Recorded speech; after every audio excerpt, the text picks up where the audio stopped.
Good evening, Wakefield, and welcome to the March 23rd, 2020 Town Council meeting.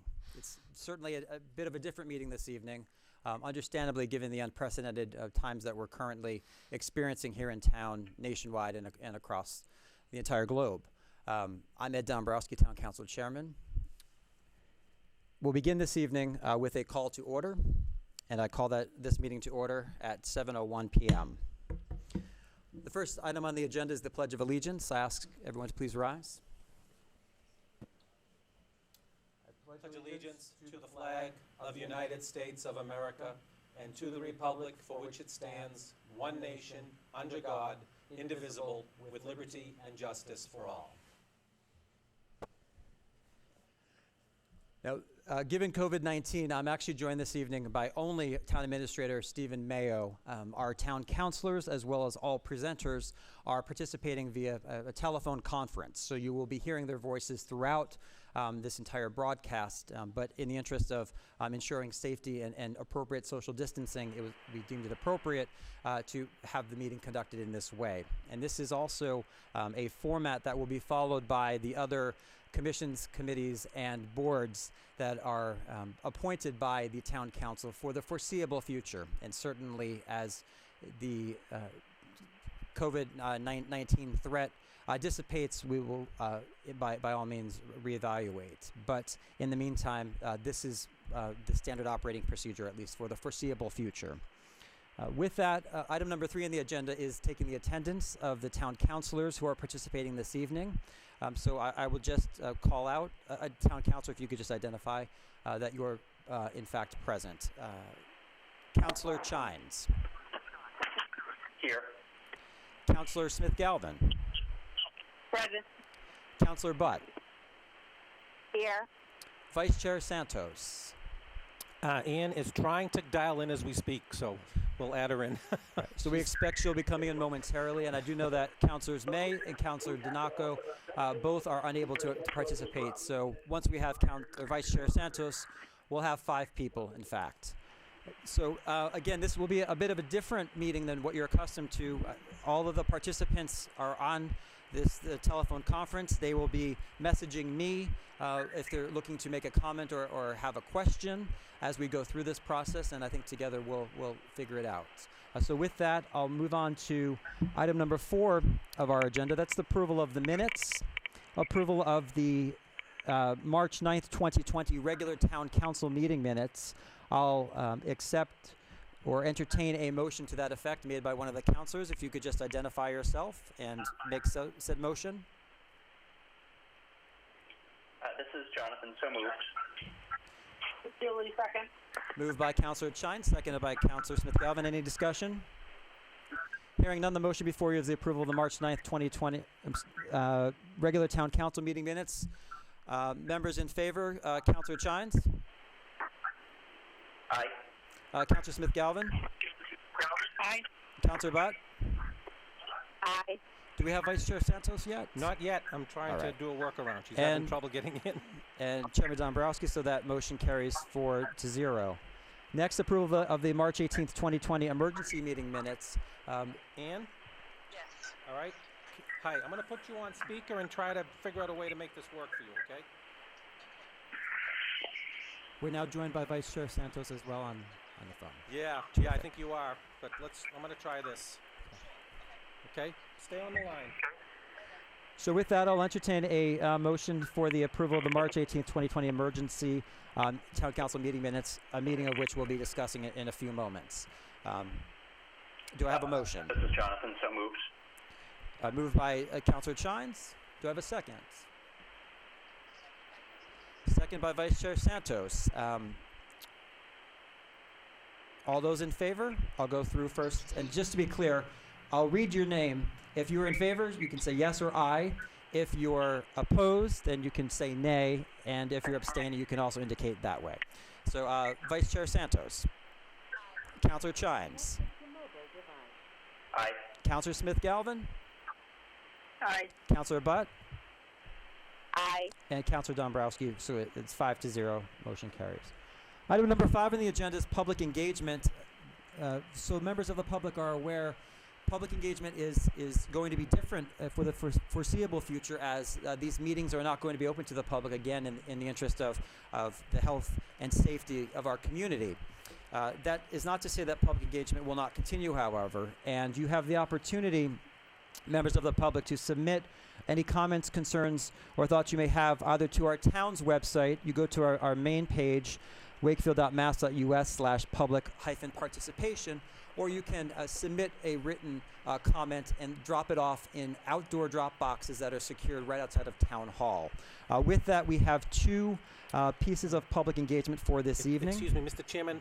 Ann Santos, can you hear everything now? Yes? No?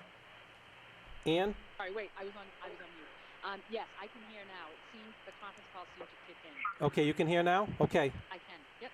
Okay. All right, We can't hear her very well, though. Yeah. Yeah, we can hear her. Okay. All right, we'll work on that too. Okay. So with that, the first piece of public engagement comes from a Mr. Ed Cutting of 5 Myrtle Avenue in Wakefield.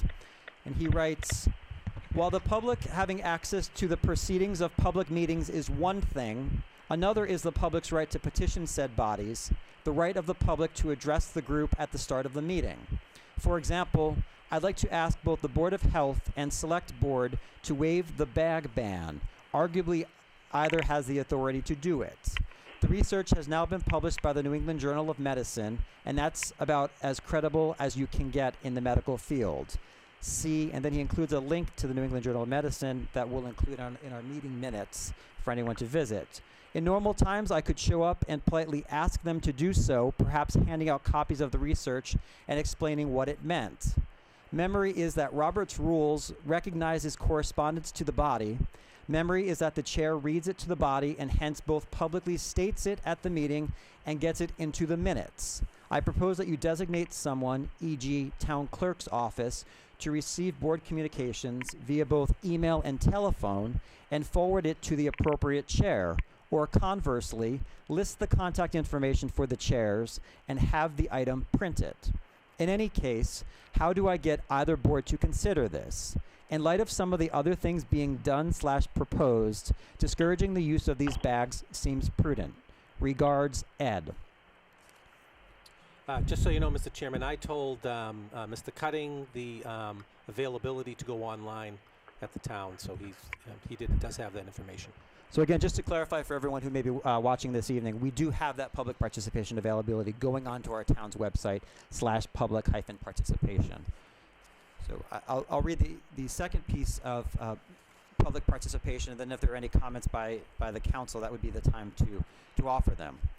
This second comment is from Elizabeth Lowry, 86 Green Street, and she writes, I think it would be wise, given the relative non-compliance of people who simply must walk the lake, to install several temporary signs directing them to walk clockwise or counterclockwise in order to minimize the number of people whose paths they may cross.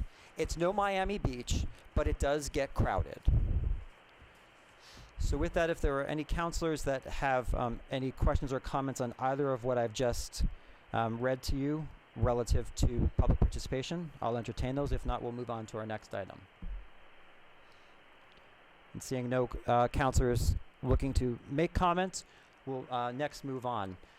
The agenda for this evening has a number of items, but given the current situation that we find ourselves in and the challenges of COVID-19, it seems only appropriate that the council begin this meeting talking about what we have done as a community thus far, what needs to be done potentially going forward, and any other updates that any counselors or anyone else on this call would like to provide. So with that, I'm actually moving forward first under matters not anticipated for agenda. A brief overview summary provided by Mr. Mayo. I think it's important that the town, as much as we're pushing out information, receive the most current information that we have. So with that, I'll turn over to Mr. Mayo to offer some perspective on what we've been doing thus far. Sure. Thank you, Mr. Chairman. And for those at home, if I sound a little loud, I'm trying to make sure everyone can hear that's online. We first started as a community, as a town, looking at this issue kind of towards the end of February, beginning of March. And first week of March, we did have a meeting with all our department heads that was chaired by our Emergency Management Director, Tom Walsh, and our health agent, Ruth Clay. And we really talked a lot about making sure that we have continuity of operations, and that we had protocols in place for mainly our first responders, police, fire, and DPW, of how to handle these issues and how we would set up a chain of command if, God forbid, something happened to whoever was the senior person in that division. So we continued on our way to do that, really hoping, I guess, not believing that it would get to this point where we are today, but really under the guidance of our health and emergency management. Fast forward to March 12th, and we really tried to take these steps as we went along, trying to get ahead of this curve. On March 12th, we closed the library, the senior center, the civic center. And the reason why we did that is because these were all event locations that had a lot of people, sometimes some of our frailer people in there, some of our people that are more susceptible to the disease, where there was a lot of touching, a lot of contact. Certainly, social distancing doesn't happen in any of those areas. So we did take the first step to close that, and I think we were one of the few communities around to start closing these things. We all followed suit. We all talked to each other, myself and the other managers and mayors in the area. We also took the step to cancel all organized events on town property. Those were some painful events. We stopped the Easter egg hunt. We stopped the Sweet Selection Series, Little League tryouts. All of these things, we went to the date of April 6th, mainly because those are the last ones that we had scheduled. We didn't have anything then until May, so that's why we picked that date. Some people asked, why'd you pick April 6th? Because those are the last ones we were scheduled. We weren't going to schedule any more dates. The schools were closed at the end of that week as well, and closed through March 27th. Or March 29th, to get the date, and then went to the governor. Then extended that to the first week of April.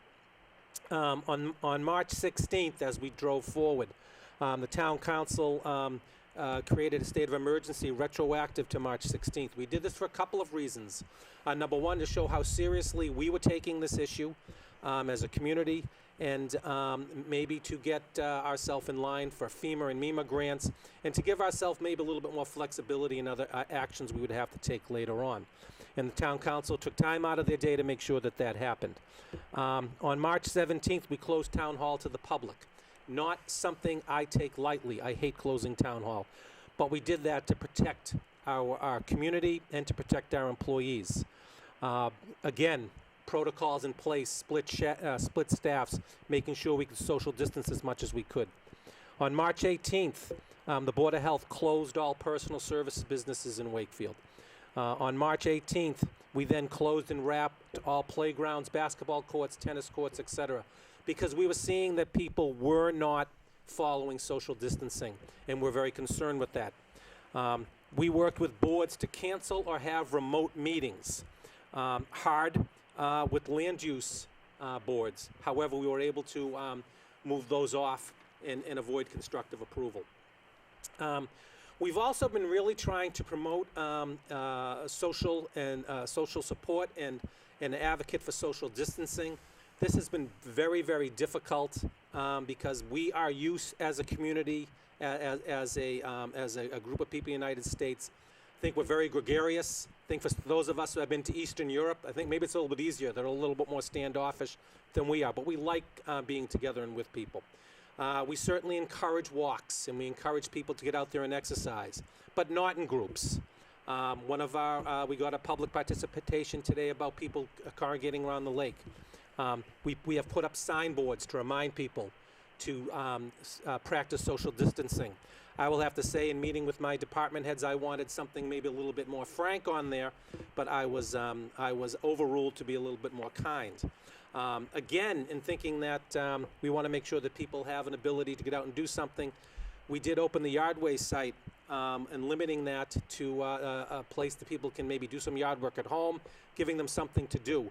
We had 10 people in line this morning to get in, interestingly enough. We have limited interactions in our police station for non-emergency items.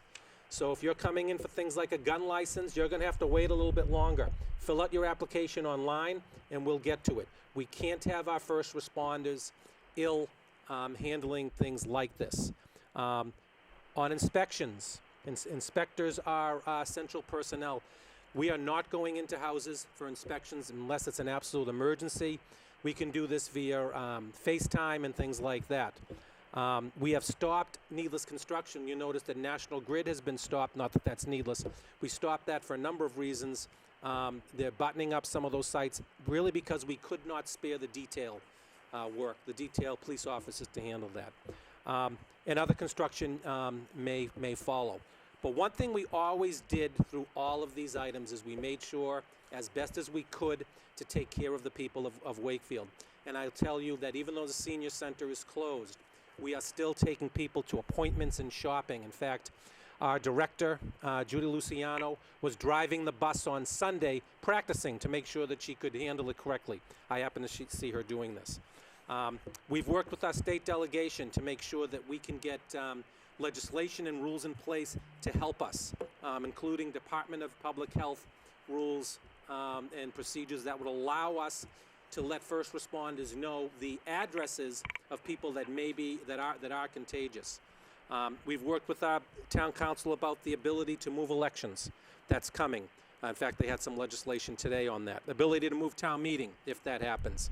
Ability to help people on taxation and waive penalties and interest, which we need the state to help. Ability to get 111F or indemnification for our first responders. We need help with the court system. One thing and we've talked to our boards to have remote meetings, and I think the council is setting an example here.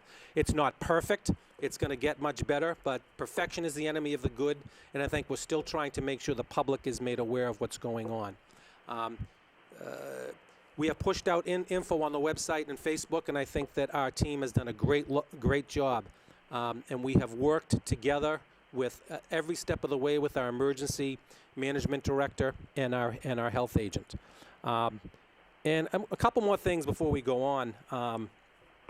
Number one is I can't believe how the spirit of the people of this town and the phone calls and the emails I'm getting of people that want to help out. They want to do things. They want to, even things like, making masks. People want to make masks, and we have drop-offs at the town hall for people that want to make masks. People that want to make signage and banners to help out the town. People that are dedicating money to the emergency fund. And I did have an email from someone who's sending us a $15,000 check for the emergency fund. Just fabulous, fabulous people. Two last points, and then I'll move on, Mr. Chairman. I want to thank all of our town employees for all the sacrifices they're making. I want to thank the town council for everything they're doing and moving us forward, and the other boards in town. I really want to thank the townspeople again. And what we're doing, we're making sure that we have, and I started this off, that we wanted to make sure we had succession is going on. We want to have a continuity of government and a continuity of governing. We want to make sure that this town moves forward and is maintained in the best way we can. And that's why, despite this deal that this COVID-19 that we're dealing with, we are still working hard to make sure we are going to be ready to hit the ground running when this is all behind us, so we can make sure we keep Wakefield moving forward. With that, Mr. Chairman, that's where we are, but there'll be more to follow, unfortunately. Indeed. Thank you very much, Mr. Mayo, on that. As many of you may know, there has been a second case of COVID-19, a confirmed case here in Wakefield, and by all expectations, there will be more to follow. But the most important thing that all of us can do is what you've heard about so many times, the idea of social distancing and keeping that 6 feet of distance. It's so important. And I also want to make sure, again, that everyone is aware of some of the protocol changes that are happening with our police and fire, our first responders, in the interest of making sure that their health and safety is preserved. So when you call 911, if it's perhaps not an emergency call, but you are likely to receive a number of additional questions by the operator, questions that you may not be accustomed to receiving. This is done to allow our operations to better assess the situation as to not put our first responders at risk. When the police or fire end up at your door, they may ask you to step outside rather than come into your home. That's a revised protocol to again try to protect the health and safety of our first responders. So don't be surprised by that. And that's a practice that is a best practice these days, a practice that is likely to be followed by a number of other communities going forward, and again for the foreseeable future. As Mr. Mayo said, the operations and business of government do go on to the extent we can do it safely. And part of that is the business of town hall. Outside, there are a number of different slots, lock boxes where you can drop off various payments and the like. We're trying to have as much of a normal feel to a very abnormal time as we can. And again, we're trying to make sure that we do things that are in the best interest of health and safety of this community. To Mr. Mayo's point as well, the fact that we opened up the Nahant Street pit was just one example of a way in which we're looking to encourage people to get outside and into their own yards. Again, practice that social distancing, but also have some projects to perhaps work on. I know depending on the weather that may or may not be possible this week, but even seeing the number of, just looking on social media, the number of neighbors that are socially distanced but sitting outside and sharing some conversation with their neighbors. Those are the sorts of things that make Wakefield unique, and it's great to see, and it's definitely something that we have to continue to want to focus on, because we don't know how long this will be going on. We do know that this will be the new normal, at least for the foreseeable future, and so as a community we're trying to figure out, and as in leadership, and I say the town council, Mr. Mayo's office, and across the board, we're trying to figure out what we can do to try to make sure that we help everyone in our community weather through this experience. I do want to take a moment to acknowledge Mr. Mayo's incredible leadership during this time. He is our Chief Executive Officer in the town of Wakefield, and he's done a phenomenal job, and he assembled a terrific team. We have our Emergency Management Director, Walsh, as well as our Health Agent, Clay, and they have been incredible collaborators. I've sat in on a number of those meetings, and I've been really impressed by what they're doing. I've also had the opportunity to call into a number of statewide call-in updates, and a lot of what's happening in other communities we've actually been at the forefront of doing, and I think that speaks a lot to the leadership that we have from the town council to our town administrator to our other specific point people on that. So there's a lot of work still to be done. And we're always looking 2 steps ahead, but I think the more proactive we've been, the better off it is for our community. But the most important thing that each and every person watching this this evening can do is practice social distancing. By any measure, it's the most important thing that everyone can do at this point. So with that, I will turn it over to constituent concerns, because I think this would be a good segue or opportunity for other members of the council to offer up any other comments or thoughts that they have. And then I'll next follow that by asking our superintendent, Doug Lyons, to offer some perspective from the school department side in terms of where we are and where we are likely to be going forward in the foreseeable future. So with that, if there are any counselors who would be interested in making comment, and I think we have Councillor Smith-Galvin. So with that, I'll turn it over to you, Councillor Smith-Galvin. Thank you. So I echo everything that you said in terms of Steve. You've just done amazing work. We all know you've been on at all hours, and thank you so much for keeping us informed as well as keeping the town together. I just had a couple of questions that I'm getting from people. One is, if somebody suspects that they have the virus but is not confirmed, do they still need to reach out to our public health group, or when is the appropriate time for that communication to take place, and what is that process? I think that they should always they could certainly call their physician, but if they have any questions, they should call the Board of Health or the governor's hotline at 211, and they have more experts that are right there available. So I would go there and to their own physician. Okay, and then that information would then get conveyed through those networks to our own counts. I mean, how is the count happening? Through those well, the Department of the local boards of health are notified when someone tests positive. So if someone goes and they just have the flu or they're just run down or something, we're not going to know that, but we will only know if they test positive. Okay, great. So that's the numbers we're counting. And that's as of now. That's everything I should say is on the ground today. I think that's what the governor always says. Things can change, so that could change because there is some thought that that the Department of Public Health may consider counting everybody as positive that even that shows the symptoms. So that's kind of nebulous, and Ruth Clay is keeping me in the loop on that, and I will let the council know if that happens. But as of now, when someone is positive, the local Department of Public Health is notified.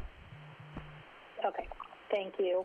My other question has to do with the ongoing town business, specifically committee meetings.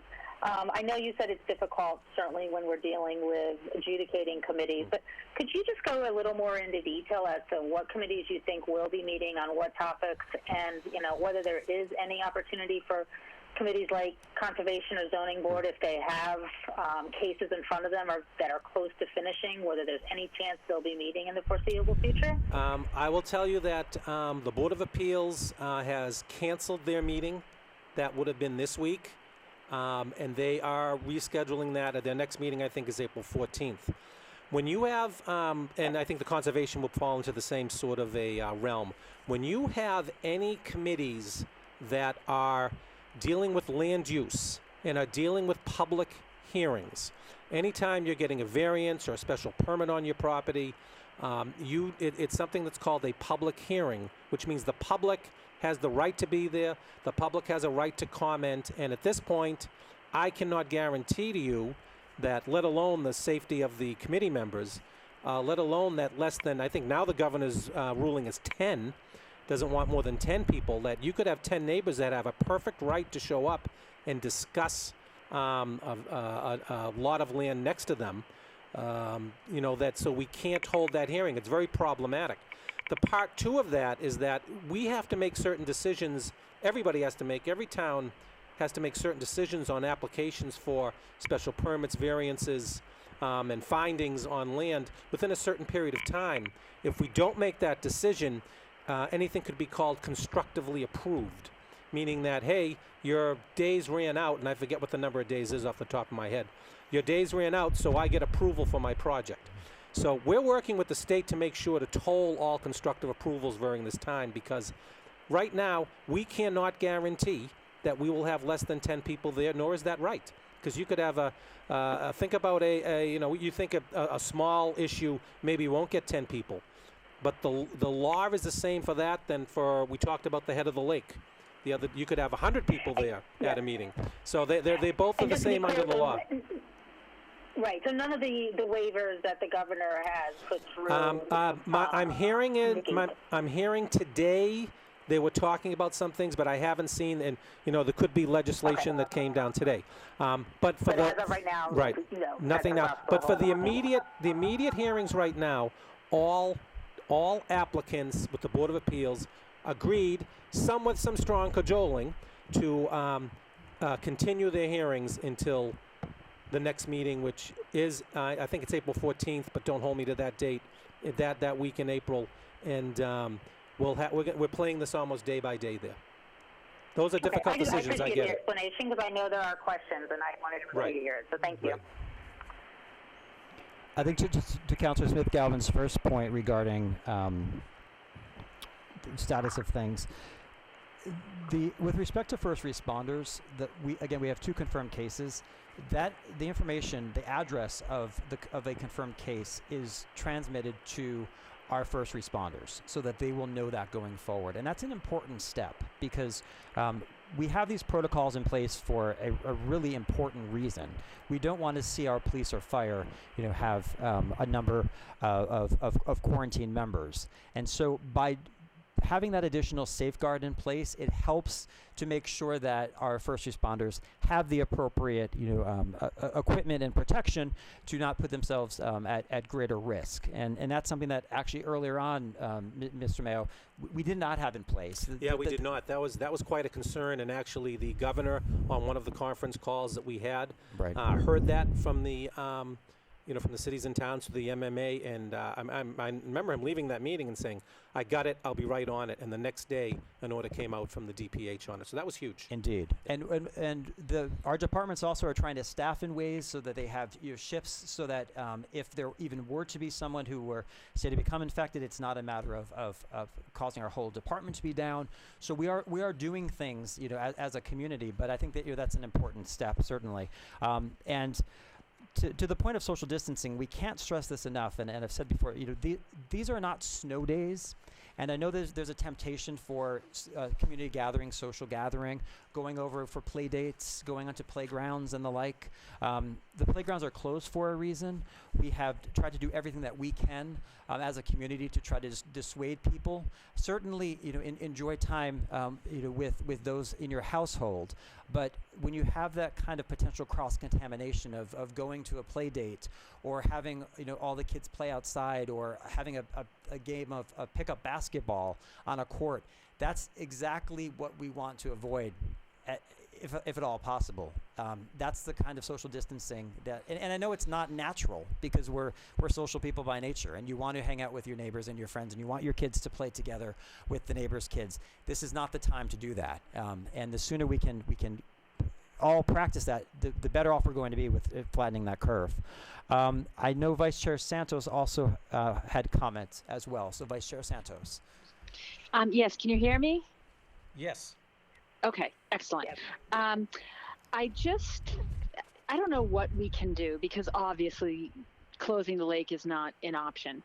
But the level of idiocy that I have seen of folks walking around the lake in tight clusters is a bit shocking. So I'm not advocating we should go clockwise or counterclockwise, but maybe some messaging that's a little bit strong. And Steve, I would say you bring out your attitude that your department had stamped down, because that's not social distancing. I kind of skirted the lake when I was walking with my husband, and we were, by ourselves. But I just think people are not all from Wakefield. That's part of the problem. It's a lot of out-of-towners because I've actually seen people I know. So I don't know. I don't know what we can do, because people, if they're going to be morons, they will continue to be morons. But some sort of stronger messaging might be in order. Yeah, we did put out the message boards at one at Vetsfield, one at the head of the lake, basically reminding people to social distance, be safe. Let's see if that helps. Sure. It seems to me as more and more as the news comes out, maybe people will start to get it. Thank you very much. And thank you, Steve, for everything you're doing. You guys have been great. Thank you. It's a team. I think also with that, something else that we'll be pushing out on social media is other walking routes that we have. You can do the loop that we've identified before from Albion down Main to the junction and then back up North Ave. I actually ran that today. There wasn't a single person there. It's a 1 mile loop. And if you have the ability to walk within your neighborhood, create a route within your neighborhood, those are the sorts of things to do. If we have inclement weather, that's one thing. But when we have nice days like we did this past weekend, we know there's a propensity, and we know that a lot of times people aren't thinking, oh, I want to go to the lake because I want to be congregating with a number of other people. However, the pathways there are a number of pinch points that just make it so that if you're walking on the sidewalk and someone's coming the opposite direction, you're going to be within a couple feet, and that's just a reality there. So to be thinking about ways, we have a lot of walkability within our community. While the lake is beautiful, this is probably not the time to be using that as your go-to for your exercise. Walking around your neighborhood, walking around a new neighborhood, driving to a different neighborhood and walking around. Those are the sorts of things that we're encouraging these days because, to Vice Chair Santos's point, it does become quite problematic because everyone has the same idea, and even with the best of intentions, you can end up with the worst of consequences. With that, I'll turn next to Councillor Chines, who I know also had comments. Councillor Chines. Thank you, Mr. Chair, and Mr. Mayo, thank you so much for all the work that you're doing, you and your team, and really every employee here in Wakefield. It's been just amazing to see sort of the level of commitment and dedication and really selflessness that we're seeing from our police department, our fire department, our teachers, DPW workers, everyone. Two questions that I wanted to ask. One is just related to the governor's announcement today of sort of the stay-at-home order. Do we foresee that that will impact town employees in terms of, who we expect to be on the job versus off the job? Are there additional services that we would see scaling back over the next couple of days in response to the action the governor took today? Well, I would say it's an advisory, not an order, actually, and guidance, which was unfortunate. But I will say that he also issued a lot of guidance in who was essential and who was non-essential. So we have basically sent almost everybody home to work remotely that can work remotely. But I will tell you that there still are a lot of essential employees, including our first responders, obviously, our DPW. We're putting them on split shifts to trying to make sure that they're, social distancing. The public works are essential employees, not only in my eyes, but in the governor's eyes. We're trying to limit anybody from coming into town hall that can work remotely, and a lot of people are doing that. Inspections are an issue on home inspections. My philosophy is we are not sending any of them inside the home unless it's an emergency, and even then with no one else there. We're going to have them work via FaceTime and what have you. And that's because under state law still, we do need to do inspections within 48 hours. And I think people have been pretty spoiled in Wakefield by a building inspector, plumbing inspector, and electrical inspector. They get out there right away, often the same day on inspections. So now that's going to be a little bit of a wait. We're going to try to stack them together. They can work remotely and do it that way. So I think we've already put a lot of that in place, Councillor Chines, and every day I'm adjusting that more and more. But there are some functions that need to go. People can come into the office and check things like, the mail, if anything's been filed, because those things are still happening. So, yes, we're trying to do that completely. Great. Thank you, Mr. Mayo. Just the second comment that I wanted to make, I know in your remarks, Mr. Mayo, you referred to the upcoming town election and town meeting and some legislative action that's likely going to happen in the State House over the next couple of days. I just wanted to make sure, Mr. Chair, that we add that to the agenda for our next meeting. Obviously we need to make sure we do what we can to keep people safe, but, I think as a community and as leaders in the community, we also should, be very judicious and transparent about any time that we consider affecting things that affect our town government to the extent that an election and town meeting does. And so would maybe ask that we spend some focused time on that in public forum at our next meeting so that, those decisions are made transparently and in a way where the public has the opportunity to comment as well. Certainly, Councillor Chines. I will say that we were awaiting some further guidance from the governor's office relative to this, and obviously it's a rather fluid situation. But I think consultation with the town clerk's office as well is appropriate. And it did seem like the next meeting that we have is an appropriate time to do that. If for some reason we need to convene a meeting before our next regularly scheduled meeting to address that very important issue, we can certainly do that as well. I think at this point that 2-week window will probably give us a much better indicator of where we're at and where we're headed. With respect to town meeting, that actually falls under the purview of the town moderator.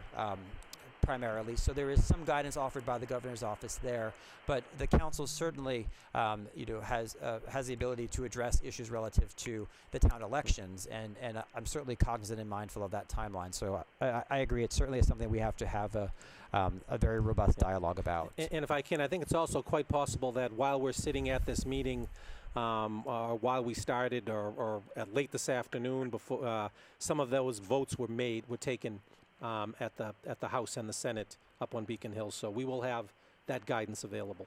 Or perhaps by the time someone watches this tomorrow, it may be a different situation. It'll already be there. Yeah. Understood. Thank you. Thank you, Councilor Chines. All right, so I am not receiving requests for any further comments. So if there is none, I'll move on to our next item, which again will be taken out of order. This is item number 12, the emergency fund.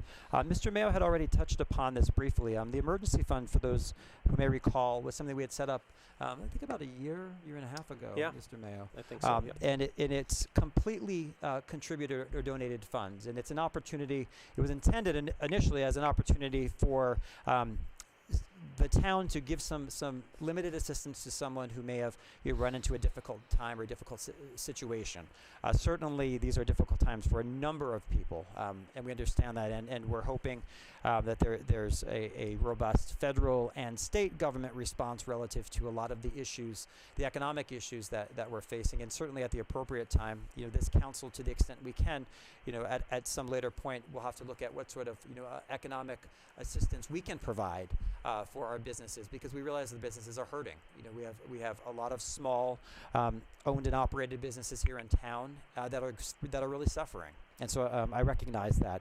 The emergency fund is really intended for individuals or families who are finding themselves through some difficult times. As Mr. Mayo pointed out, we are incredibly thankful for a $15,000 contribution that is being made into that fund. And anyone who's interested in making a contribution, be it $15,000 or $15, by all means is encouraged to, at this point, send a check to Town Hall.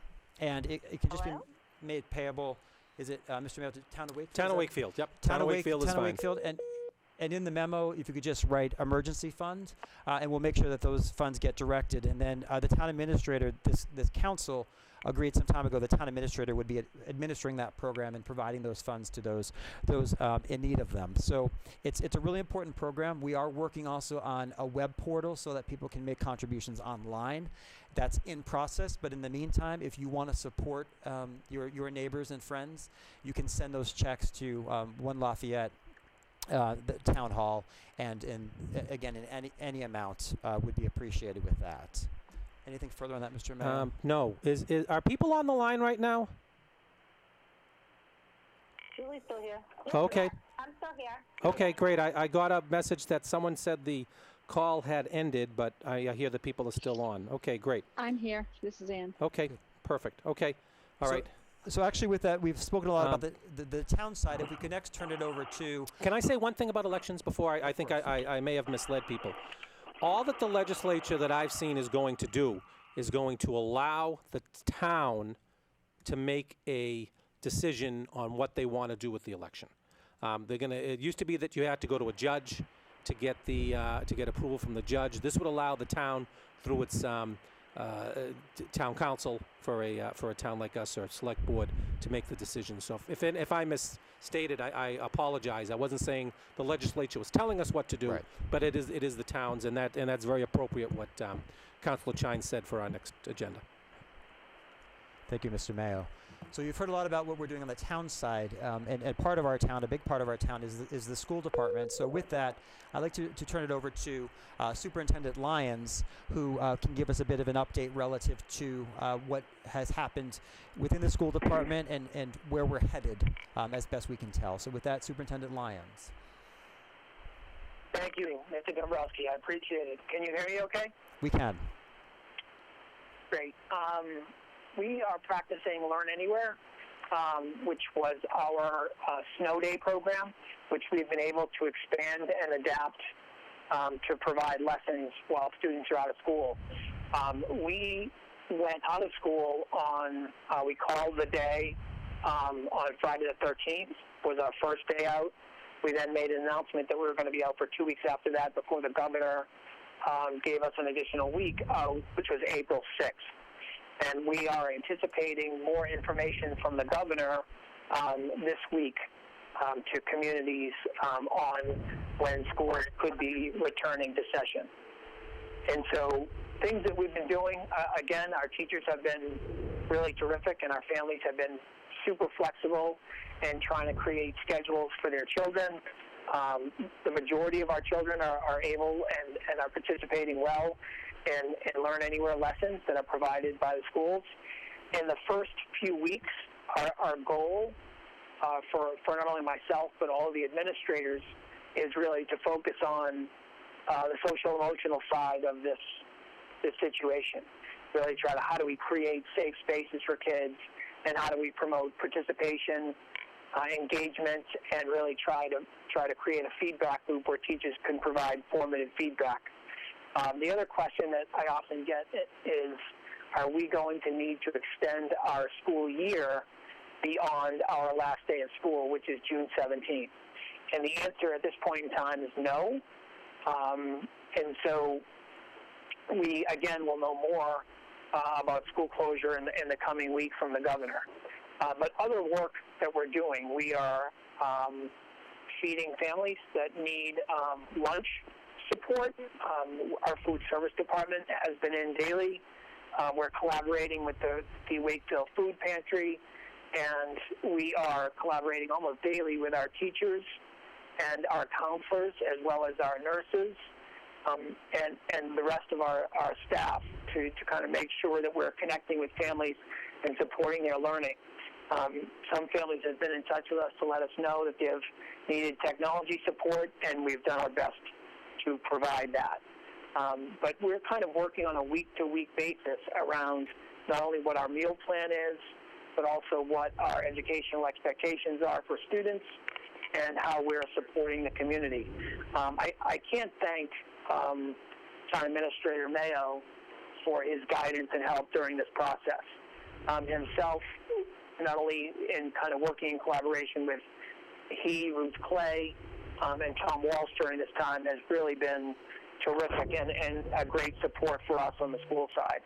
So thank you. The closing of playgrounds has really supported families to promote social distancing. And I know it's been said a number of times tonight, but that at this point in time is really critical to flatten the curve and the spread of this virus. So thank you. Thank you very much for that, Superintendent Lyons. I think on that point, too, it's important for everyone to realize that the food pantry remains open and the need remains great. So if you have a need, the hours of the food pantry are as they have been previously and will continue to be.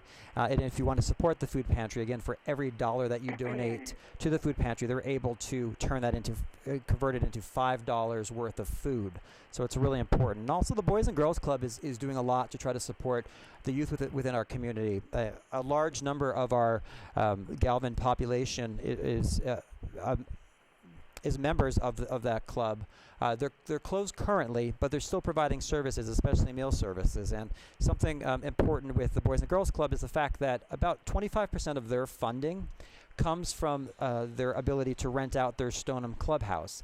They're unable to do that right now because of all of the social distancing and other requirements. So they're losing a good share of their funding right now to provide some really critical support to our community. So the Boys and Girls Club would be another opportunity, in addition to the emergency fund, in addition to the food pantry, another resource that you could consider supporting as well. And our restaurants do remain open for takeout and delivery. Another, opportunity to not only support them, but also perhaps when you're ordering over the phone, buy a gift certificate for later use as well. They can really use that support, and having spoken to a number of them, that's really critical for them to help them to try to weather this as in addition. Just checking to see whether I have any further comment. All right, seeing none then. Mr. Mayo, did you have any closing remarks on that? I just want to, again, thank everybody for all their support from the citizens of the town council. Employees have been fabulous, and my biggest problem has been getting them to go home. and not to come into work. So I really appreciate it. And just to remind everyone that we'll continue to push out information in any number of forms. Code Red is our service available to all residents. It's free of charge. You can sign up on our town's website, wakefield.ma.us, and look for Code Red. You can receive then telephone calls, text messages, and also if you receive a telephone call and miss it, you can dial back the number and hear the recording of the message. In addition, our news feed on our homepage is being constantly updated with useful and important information, and there's also a dedicated box in the lower left corner, COVID-19 updates, another opportunity for us to push out information as best we can. You'll see here our website. And again, news and events, understandably, the news and events are related to COVID-19 at present. And the coronavirus disease 2019, COVID-19 resources and updates, that's constantly being updated by our communications manager, Jen McDonald. And it really is the info hub that it reports to be. All the information you need as a community. If you have questions, there are also incredible resources you can go to there, both at the state and at the federal level. And again, this is an ever-evolving situation. Information is always being updated, and it's important that you get the information from reliable sources. So anything that we post on our website will be reliable, or we'll link you to reliable sources where you get facts, because I know there's a lot of misinformation that's going out there as well. So it's a good resource, and it's an important resource for our residents to have. So with that, I will next move on to item number 13, which is the Nahant Street Yard Waste Facility. It's been mentioned, so just to flag for everyone, that facility has been opened earlier, so it's open currently Monday through Friday from 7 a.m. until 3 p.m. You do not need a permit at this time to make use of the facility, and it temporarily opened for expanded hours with the understanding that we have a lot of residents that are working from home these days. A lot of good opportunity to get outside with the family, make a game out of spring cleanup with you and the kids. It's a good positive way to responsibly socially distance yourself, but also get some fresh air, which is really important during this time. So that will again remain open Monday through Friday, 7 a.m. to 3 p.m. Beginning April 4th. We'll have the weekend schedule kick in as well, and then we'll certainly give updates relative to when permits will be required. But for the foreseeable future, they will not be. So it's access to everyone. And as Mr. Mayo said, we literally had 10 people that were lined up in their vehicles, going one at a time, because that's important. Go in, drop off. The next person comes and does the drop off. And I went by this afternoon, and there were a ton of leaf bags that were not there on Friday. So it's really great to see people taking advantage of that opportunity as well. With that, I'll move on to our next item, which is item number 6, the presentation of the Mr. Chair? Yes, Councilor Chines. Sorry, I did have a question. I'm not sure if you saw my raising my hand. Yes, it did. Yes, it did come through. Yes, apologies. No worries.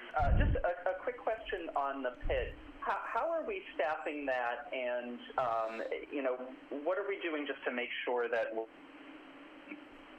protecting the DPW folks that are working there? I mean, it's certainly great to have it open from a resident standpoint, but I also want to make sure that we're not doing so at the cost of potentially putting our DPW staff at any risk. Certainly. Okay, I would say no, because they're not going to be there checking any passes or anything. We do have someone there that is on a backhoe moving stuff around. We will, go by and monitor it every now and then to make sure it's okay. But there is no real when you do go there, there's no real hand-to-hand contact with the DPW anyway. They may come to your car if they know you and chat, but that's not even happening now. So they're protected in that sense. But we will monitor it. We'll go by and make sure that it's okay. But I'm comfortable with how that is right now. Okay. Thank you, Mr. Mayo. Yep. Okay. It takes some getting used to make sure I'm checking my text messages during a meeting. But seeing no further comments, or or requests for comment. We'll go on to item number 6, which is presentation of the fiscal year 2021 budgets. We have 4 budgets this evening. The first budget is certainly an important budget, but also a budget that has been presented in a number of different forums. So we have on the line this evening Superintendent Lyons and the business manager, Christine Bufagna, who will be able to present an overview of the budget. It's in the packets that we have as town councilors. It's also available online on our town's website, so everyone can go through and look in incredible detail at it. The budget will also be at the school committee meeting tomorrow evening, so if you had any further comment, you can also submit that comment via our website, our town's website, /public-participation. But with that, I also remind people that the town council does not vote on the school department budget. This budget is presented to us as a courtesy. So with that, I'll turn it over to Superintendent Doug Lyons. I believe we also have the chair of the school committee, Chris Callanan, and the head of the labor relations subcommittee, committee member Tom Markham, on the line as well, I believe. So with that, I'll turn it over to you, Superintendent Lyons. Thank you very much, Mr. Chairman. I appreciate it. And so this presentation that I shared with you, that is part of the packet, along with our budget book that is part of your packet and online, not only on your website, but on the school website as well, is kind of the start and documents the work that we've done to date, right? And so you'll see as we move through the slides. Are the slides being presented? Yep, the slides to are up. the community? Yep. Okay. I'm just watching live and I don't see them. That's why I asked. And so you'll see. No. So you'll see if you go to slide number 2 that the objective of our presentation is to just review the budget timeline, talk about our instructional strategy and our survey data that we've collected in the process of creating our budget, to present what we're proposing as a budget for FY21, and to also answer any questions that you might have at the end. So if you go to slide 3. So in creating this budget supports a staff of 567 adults and 7 bargaining units to educate 3,510 students in grades 3K through 12, as well as post-academy. It's driven by our instructional strategy and our core values. It includes the voice of all stakeholders in our community, and it is a prioritization of what the Wakefield Public Schools need to continue on a trajectory to excellence, right? And one of the things that we've worked collaboratively, we've worked really hard on, is to think about this budget as being financially responsive to the needs of the community and to be sustainable year over year. Now, I want to emphasize tonight, before I move on to the next slide, that when this budget was presented, we were not in kind of the coronavirus pandemic that we're in right now, and we know that we might have to adapt parts of this budget. But this budget was created for what is known at this point in time, right? So that's an important piece to emphasize.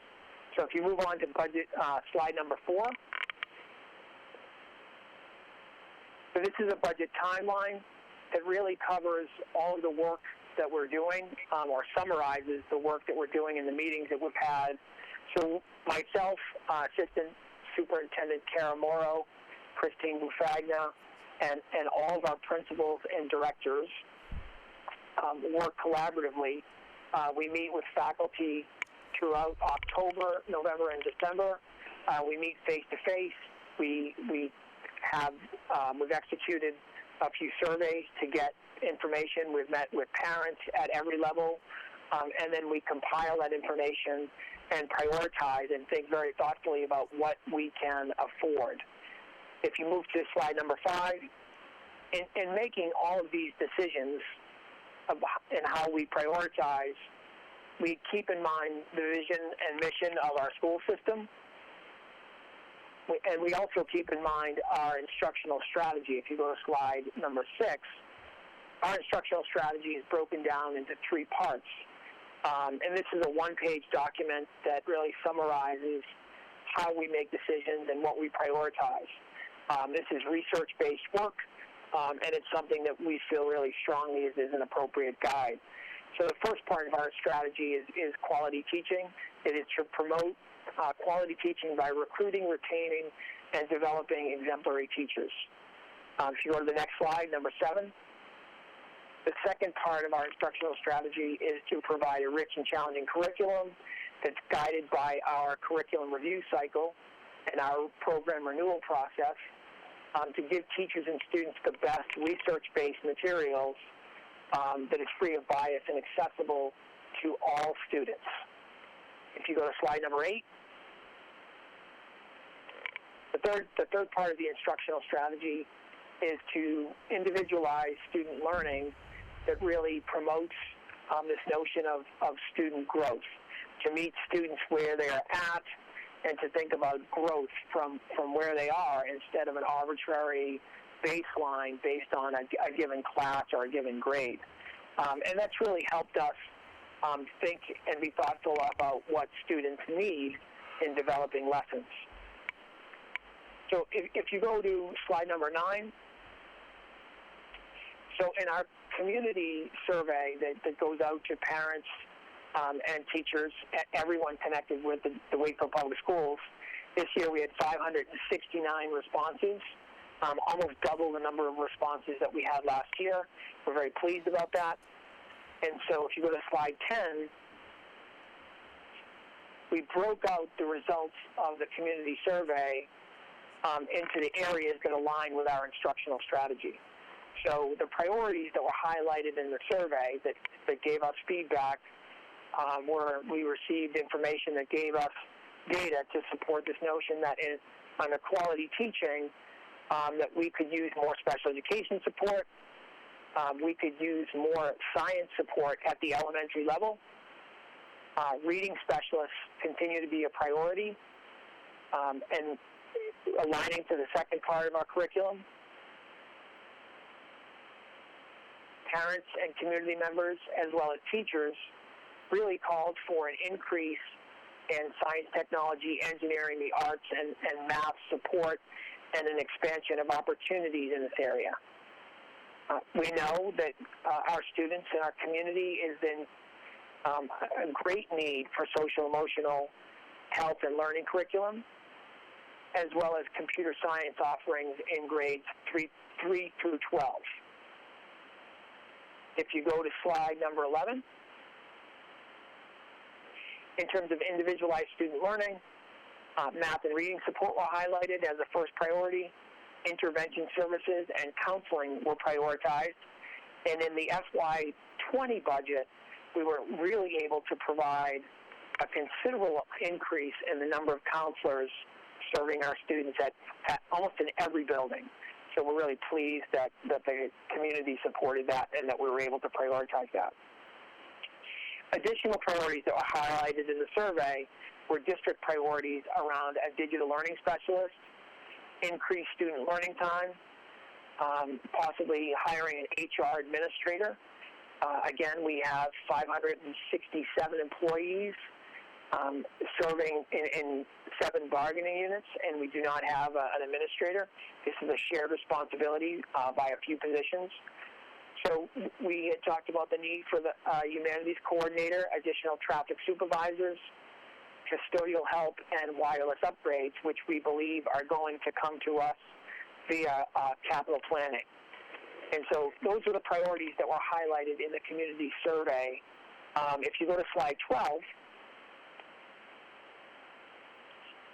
so we also provided an additional survey as kind of like a crossover to check, and it is really the focus of the work on our Student Services Subcommittee, which really focused on transition years in grade 5 and in grade 9. And if you look at the priorities that have come from that survey, did I interrupt you? Were you going to say something, Ed? Nope, keep going. I think we're just on a bit of a delay, actually, but no, please go ahead. Okay. So what was highlighted in slide number 12 came from our Student Services Subcommittee survey, and that was additional homework help in grade 5 and 9, more counseling support, and the term MSN is moderate special needs, and that is special education support. Again, STEAM offerings, the same was highlighted in our community survey. What was also highlighted in our Student Services Subcommittee was an increase in offerings around clubs and enrichment. And so those 4 priorities came from students. There were 57 students that participated. We had 37 teachers respond in grades 5 and in grade 9. And they talked a lot about the need for organizational support, again, counseling and special education help, writing support for students, as well as internships and service opportunities, which we think the new civics framework and the new civics projects and course that we have in grade 8 will address some of the need there for number 4 that were highlighted by the teachers. In terms of parent feedback, again, organizational support, counseling and special education, an expansion of internships and service opportunities, and writing support as well. So if you go to slide 13, one of the things that we always talk about is the need for us to really be vigilant around special education costs and out-of-district costs. It's always a first priority for us as leaders in the district to prioritize developing programming in district whenever possible. There are times when it's not, the cost-benefit analysis doesn't allow us to do that, but we've been able to do that for the last few years, and our out-of-district costs have really shrunk, which we're really pleased about. So in this year's budget, we are proposing 3 additional special education positions, which I'll talk about toward the end of this presentation. But again, it's just I want to emphasize the need for us to think thoughtfully about and balancing the need to expand programs to meet the needs of students while also keeping them in district. So if you go to slide 14. Actually, pardon the interruption for 1 second, Superintendent Lyons. Sure. If I could just remind everyone participating in the conference call, if you could please hit your mute button when not speaking, it'll be clearer for everyone watching to be able to hear Superintendent Lyons if everyone else is muted. Thank you. Am I not speaking loud enough, Ed? If you could speak up a little bit, but I think it was more of a background from other callers, perhaps. Thank you so much. If you go to slide 14.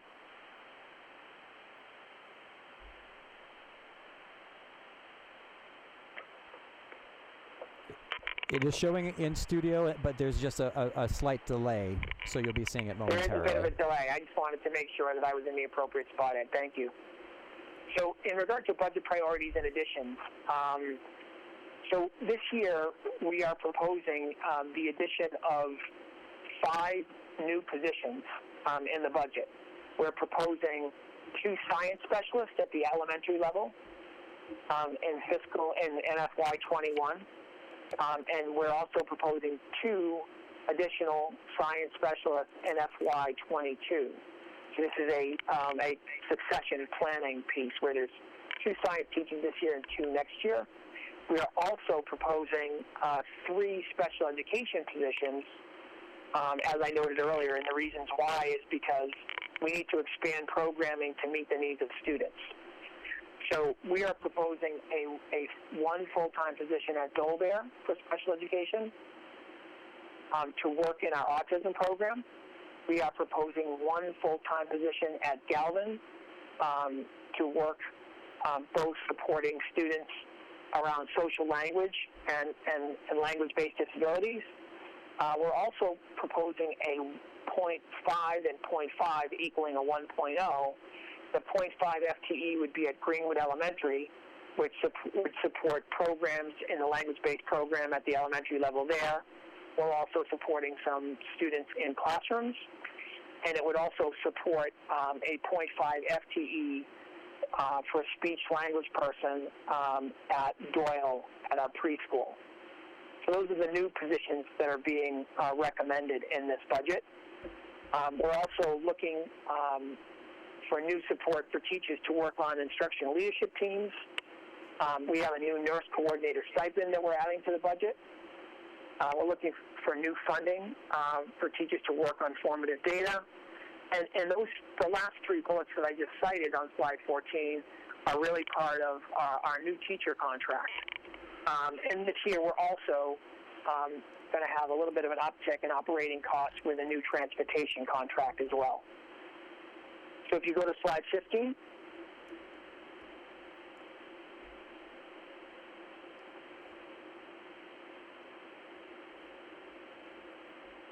Just tell me when you're there, Ed. We're there. Great. Thank you so much. Slide 15 is just really the need for us to continue to collaborate with all town boards and all town leaders.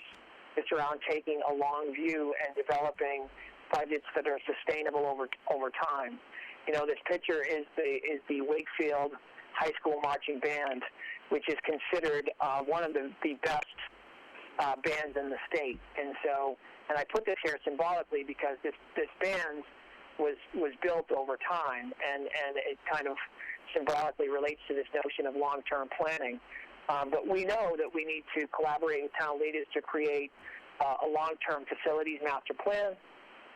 We know that we need to create a data and budget plan to accommodate learning-ready facilities that include a new high school, a renovated Greenwood school, and an aggressive preventative maintenance plan collaboratively with DPW.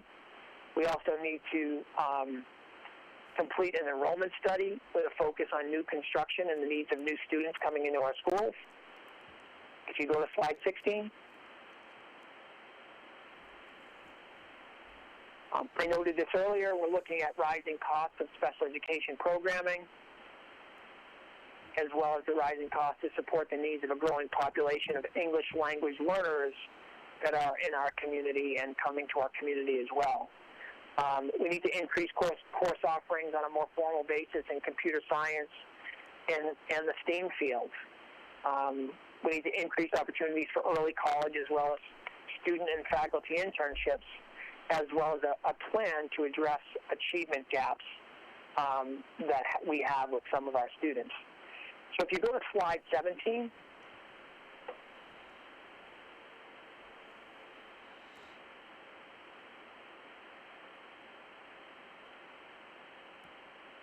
slide 17 really summarizes kind of what our budget is all about in three parts. What it does is it breaks down personnel costs, which are 80% of our budget.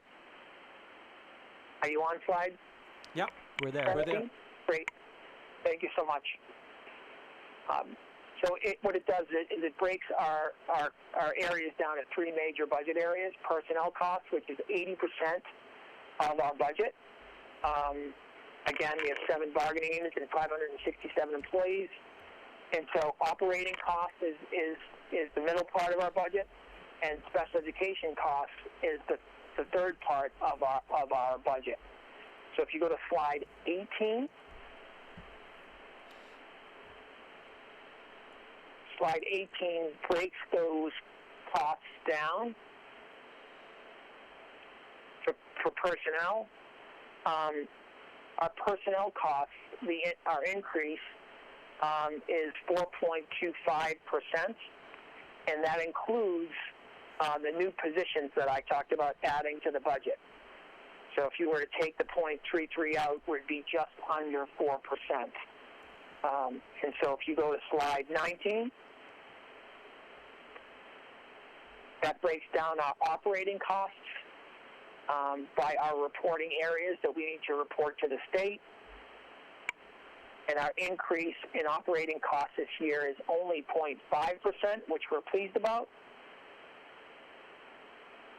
And if you go to slide number 20, this really summarizes where we are with special education.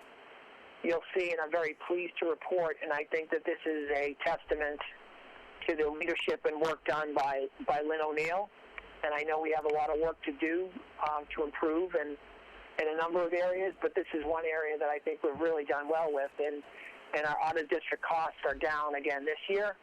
And the 3 positions that are being added that we're proposing in the budget is an increase of 0.4%, but when you take away the 0.28%, special education increase is 0.12%.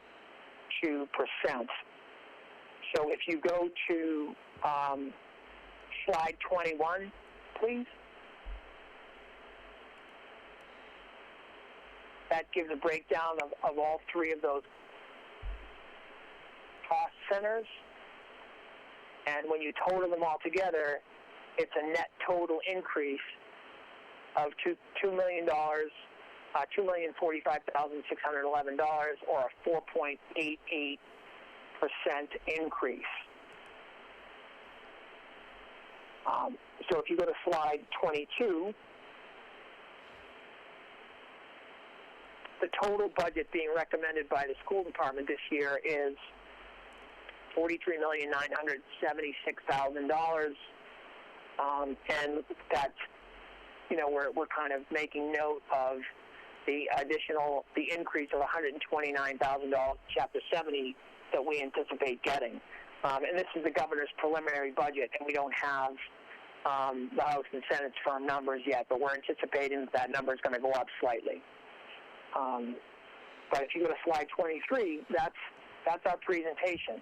I'll be happy to answer any questions that any of the counselors may have, or anyone who's on the line. Well, thank you very much, Superintendent Lyons, for that overview. I know it's a lot of information, and again, people can find that information on our town's website, and as Superintendent Lyons indicated as well, on the department's website.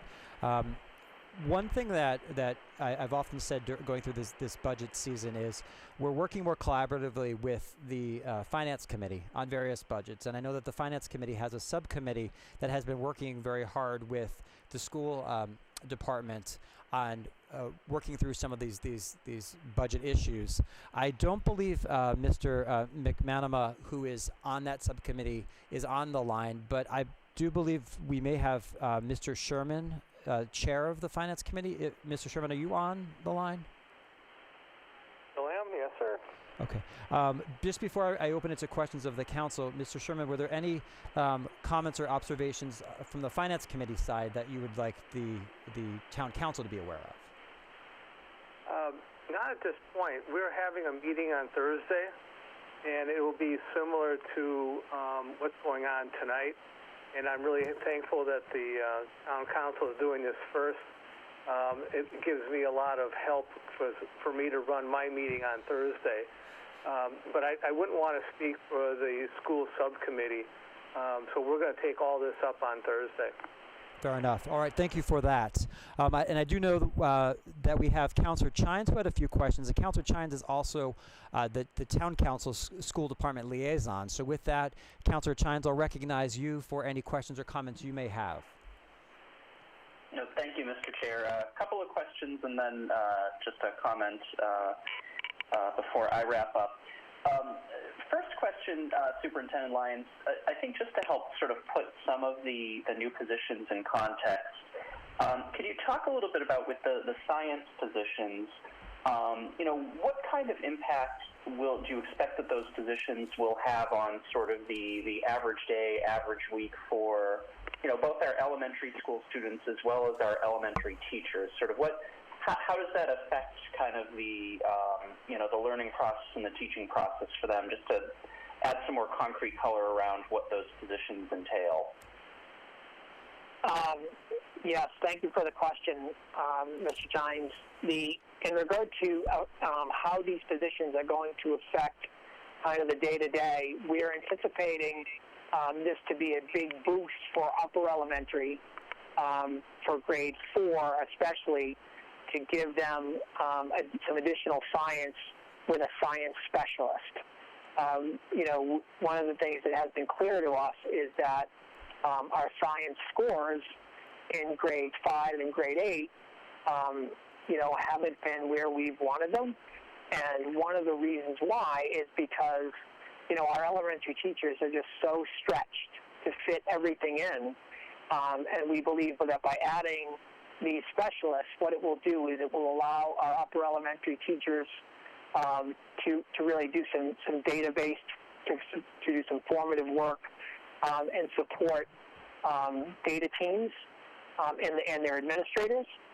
But it will also kind of create more continuity and time with grade 4 students and a science specialist. So that's what we're anticipating that it will look like next year, Jonathan.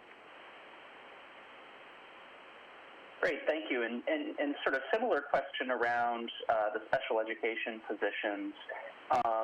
Just again for sort of the layperson who's listened to the presentation and maybe doesn't have a child in the public schools. Yeah. When we talk about social language processing at the Galvin and bringing someone in to help with that, that work with students there. Again, tell us a little bit more concretely. What does that mean? How does that affect kind of the student experience from a learning standpoint, their ability to achieve their educational goals, things like that? Yeah, we have a number of students at Galvin who have learning needs where we believe that some social pragmatic coaching and language-based coaching will help them engage in their learning more effectively, and they'll be able to participate independently at a higher level with some individualized support. So that's kind of the bones of that position. And so, social language and kind of language-based programming at the middle school level was something that we started last year in regard to creating more continuity and service for students. And so this is kind of a year-over-year plan where not only is our population and needs of our students growing, that really warrants this additional position, but this has been kind of a multi-year plan and part of our greater special education philosophy to keep students in district.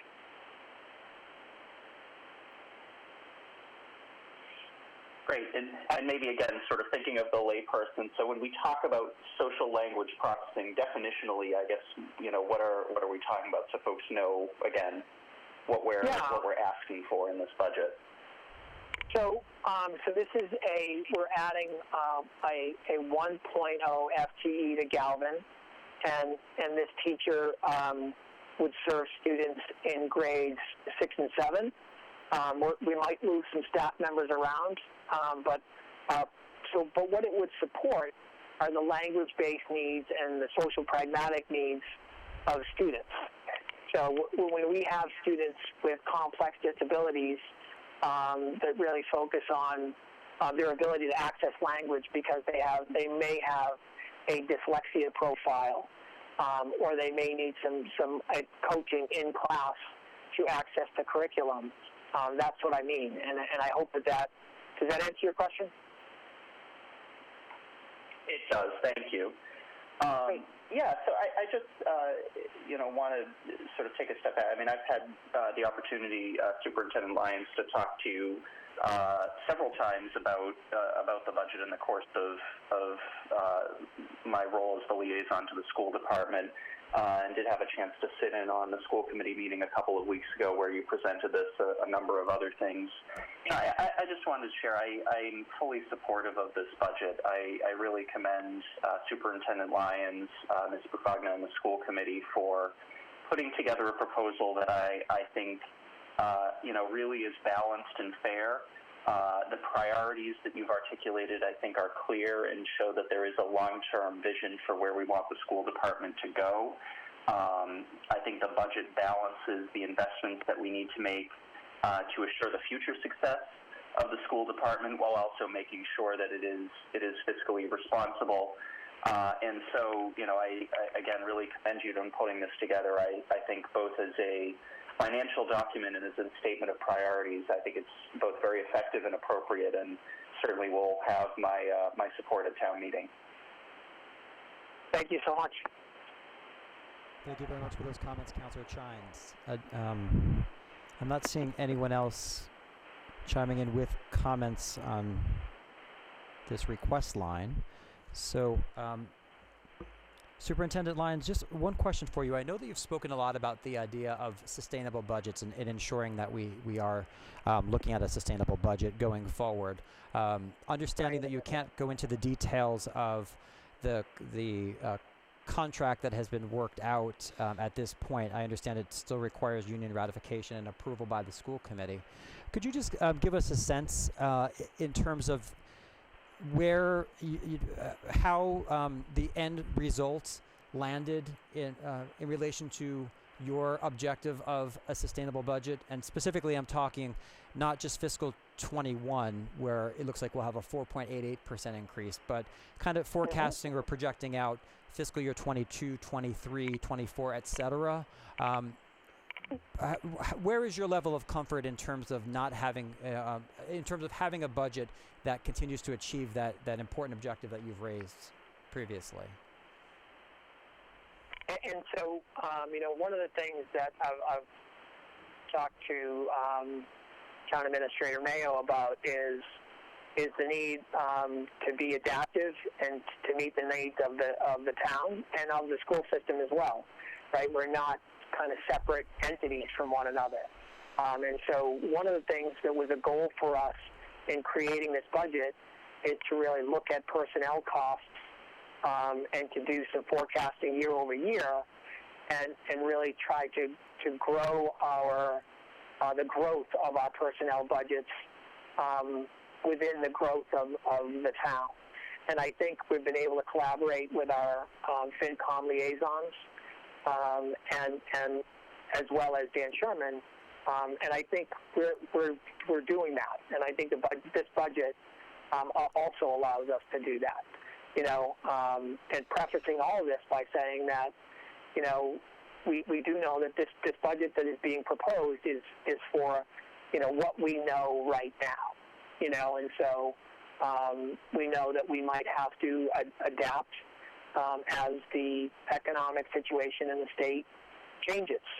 So, but in regard to collaborating and creating sustainable budgets year over year, I think that this meets that expectation.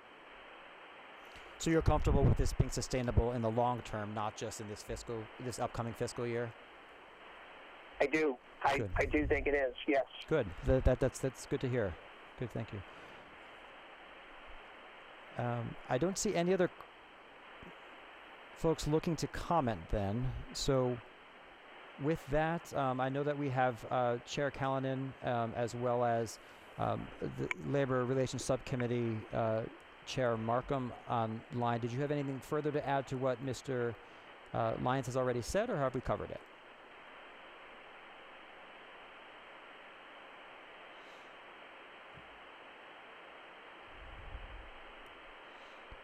I'll take that silence to mean that we've covered it. Silence is assent. Well, with that, I thank you, School Department, for all of your hard work. I thank you, Finance Committee, Subcommittee, for all of your hard work as well. I know that there's more still to come, and I think we actually have one other comment coming in from Councillor Smith-Galvin. So with that, I'll recognize Councillor Smith-Galvin. And I might have jumped the gun there, but I just wondered whether you could walk us through kind of what the next process is. I know we don't vote particularly on this, but just so the community comes, when are the next opportunities to really see it and comment, or have all of those been done until we get to town meeting?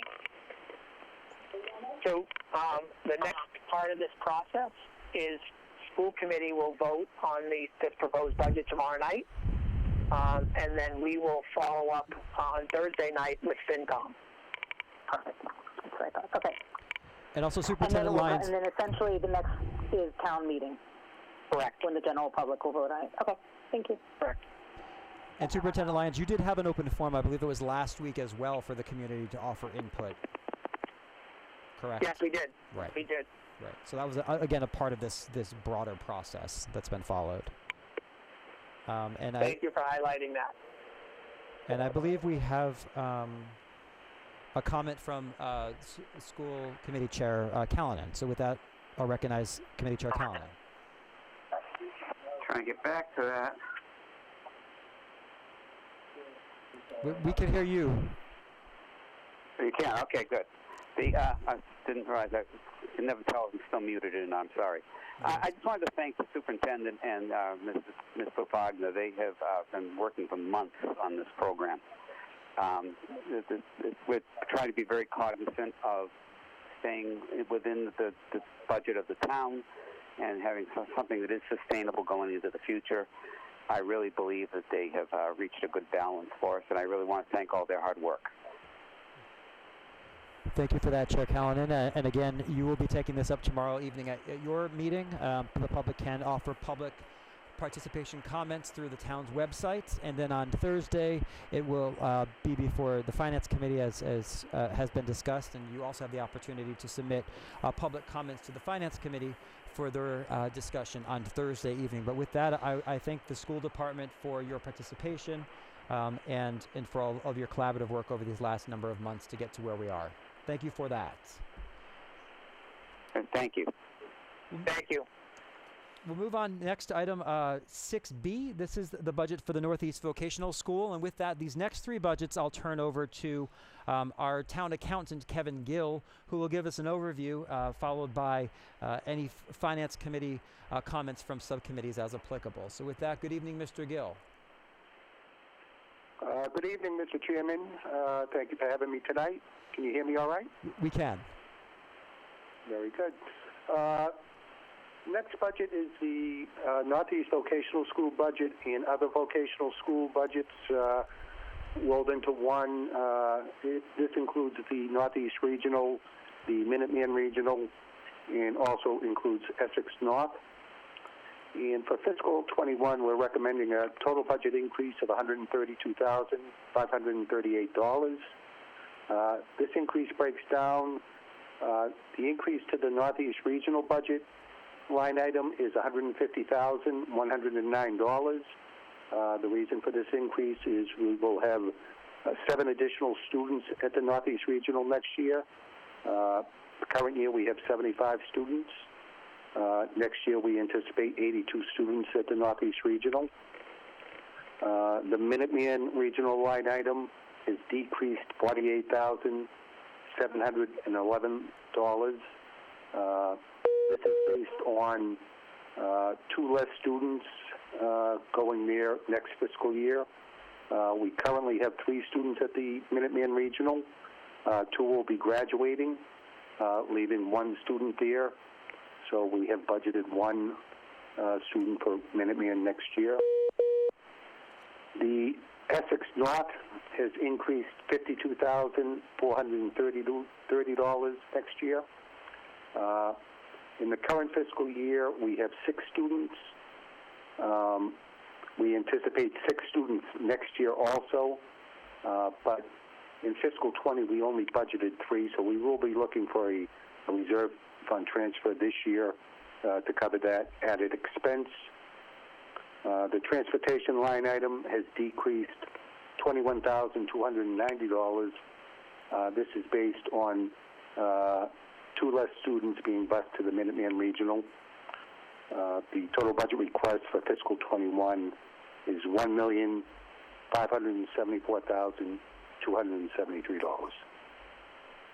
With that, I'll see if there are any questions.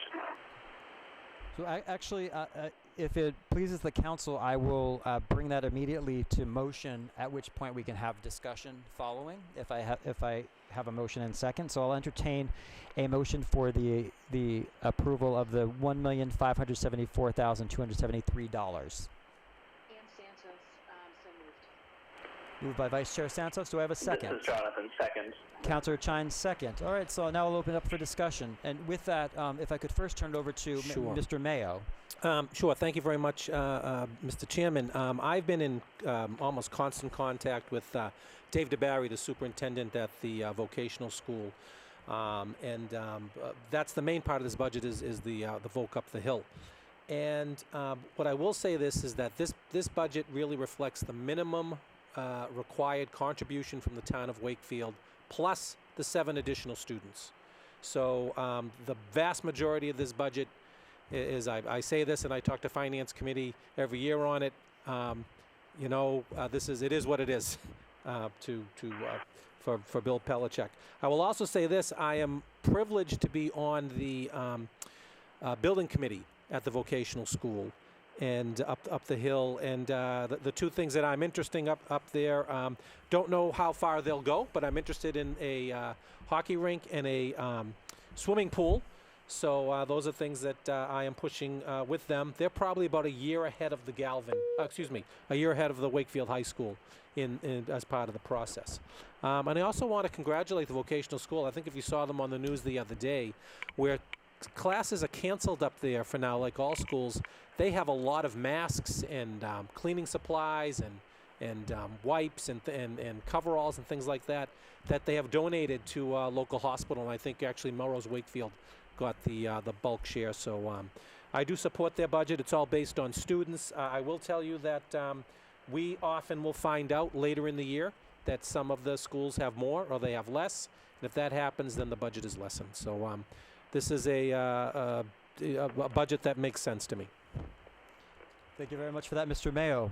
If anyone has comment relative to the budget, please provide that along now. And if not, we have a motion in second, so we can actually bring the matter right to vote. Hearing no further comment, then, the motion before you is for the approval of the Northeast Regional Vocational School budget in the amount of $1,574,273. Roll call. I'll do a roll call. Because it's remote. Exactly. Yep. I'll do a roll call vote. So, Vice Chair Santos? Yes. Councillor Smith-Galvin? Yes. Councillor Chines? Aye. Councillor Butt? Yes. And Chairman Dombrowski, aye. The motion carries 5-0. Thank you for that. Mr. Gill, we'll move right on to item 6C, which is budget number 46, group health insurance. Yes, the group insurance budget worked very closely with Amy Forgiati, Human Resource Director, in formulating this budget. For fiscal 21, we're requesting an increase of $374,034. The tax levy portion of the increase is $193,292. The increase in personal services, $5,726, which is for contractual and negotiated increases. The total increase in the transfer from the enterprise accounts for fiscal 21 is $180,742. This budget does include $1,675,000 contribution to the town's OPEB liability. At the end of fiscal 2019, this account had $16.3 million in it. Total budget request for fiscal 21 is $13,745,967, with $11,835,960 coming from tax levy, $383,701 from the water enterprise, $269,540 coming from the sewer enterprise, and $1,256,766 coming from the municipal gas and light department. Thank you very much, Mr. Gill. Thank you very much, Mr. Gill. Ms. Forziati, did you have anything to add to what Mr. Gill's offered? Not at this time. Thank you. And I'll turn it over to Chairman Sherman from the Finance Committee. I know that you were the point person for this budget. Did you have anything to offer, Mr. Sherman? Yes, I do. Don Ravanelli and I met with Steve and Kevin and Amy last week to discuss this budget, and I was able to get some additional information regarding what the GIC is proposing in terms of some of the plans are going up very modestly, like about 3%. Other plans went up as much as 7%. So one of the questions we had is, will some people switch their plans, and will the cost increase more than expected or less than expected, depending upon what people move to during open enrollment? And Amy was very helpful in describing, her process of figuring that out, as well as allowing for retirements, terminations, and other changes. But one of the things that we determined is that the total cost of the plan will probably go up closer to 4.75%, and that what we're going to be doing is taking a little bit smaller return to the general fund. So, for example, in fiscal year 19, this budget returned about $870,000 to the general fund. Mr. Gill has estimated about $625,000 will be returned to the general fund for 2020, and I've estimated about $400,000 will be returned to the general fund in 2021, based on what we know today. So, Don and I are very comfortable with the budget. The fact that we're returning less and less each year, I think, is a good thing. You want to try to budget where you're actually going to spend. So we're quite comfortable recommending to the full Finance Committee approval of the budget as stated. Thank you very much for that, Mr. Sherman. Does anyone on the council have any questions? Hearing and seeing none, I will entertain a motion for the approval of the budget number 46 in the amount of $13,745,967 as stated by Mr. Gill. This is Ann Santos, so moved. Moved by Vice Chair Santos. Do I have a second? This is Jonathan, second. Seconded by Councilor Chines. Any further discussion? Seeing none, the motion before you is the approval of the $13,745,967 budget. This again will be a roll call vote. Vice Chair Santos. Aye. Councilor Smith-Galvin. Aye. Councilor Butt. Yes. Councilor Chines. Aye. And Chairman Dombrowski. Aye. The budget passes 5-0. Thank you, everyone. And before, if I could, Mr. Chairman, before yes, we run on to the cable TV, I just want to thank Amy and her team. They do a great job with this budget. We do a lot of work with them in the Public Employee Committee, which is a committee made up of all of the unions. We meet, sometimes every month, usually at least quarterly, to go through these things, and they've worked very well together. And this budget and the move to the GIC has served us well. And I think kind of understated is the fact that we have, what was it, Kevin, about before the stock market, a little over 16 million in OPEB. It'll come back, right? But that's quite a testament that we have that money into OPEB. That's embedded in the budget, and it took us some time to do that. But great move on this on the part of the subcommittee. So thank you so much, Ms. Forziati. Thank you also, Chairman Sherman, as well, and subcommittee members for your participation and engagement with this. Thank you. Our final budget this evening is budget number 47. This is the cable TV public access enterprise budget. I'll turn it to Mr. Gill. Yes. This is a new budget this year as a requirement by the Mass Department of Revenue. Mass Department of Revenue wants all communities to start handling the cable TV public access funds the same way. Worked very closely with Ryan Boyd at WCAT and his team, also with Christine over at the school department, formulating this budget. This budget is funded from the receipts from our cable providers, which are Verizon, Comcast, and RCN. And this is based on the agreement that the town has with these providers to fund public, governmental, and educational cable TV. This budget is based on current and prior year estimated revenues and is apportioned per the town's agreements with these providers. The personal services line item for fiscal 21 is $163,420. This is used to fund 2 teachers' salaries in the media department at the Wakefield High School. The contractual services line item, $388,700, is used for payments to WCAT. WCAT is a 503C that was set up to provide PEG access to the town. In the capital line item of $25,000, this amount is split 1/3 to the Wakefield Public Schools and 2/3 to WCAT, and this is based on the number of channels that each entity supports. The total budget request for fiscal 21 is $577,120. And with that, I'll open it up for questions. Thank you, Mr. Gill. I know that we also have in our call this evening WCAT Treasurer Paul Norman. So, Mr. Norman, do you have anything to add to what Mr. Gill has said? Yes, Mr. Chairman, thank you. As a way of introduction, my name is Paul Norman. I've moved to Wakefield in September of 2018. I'm a CPA and an MBA, and I provide consulting services to life sciences and high-tech clients.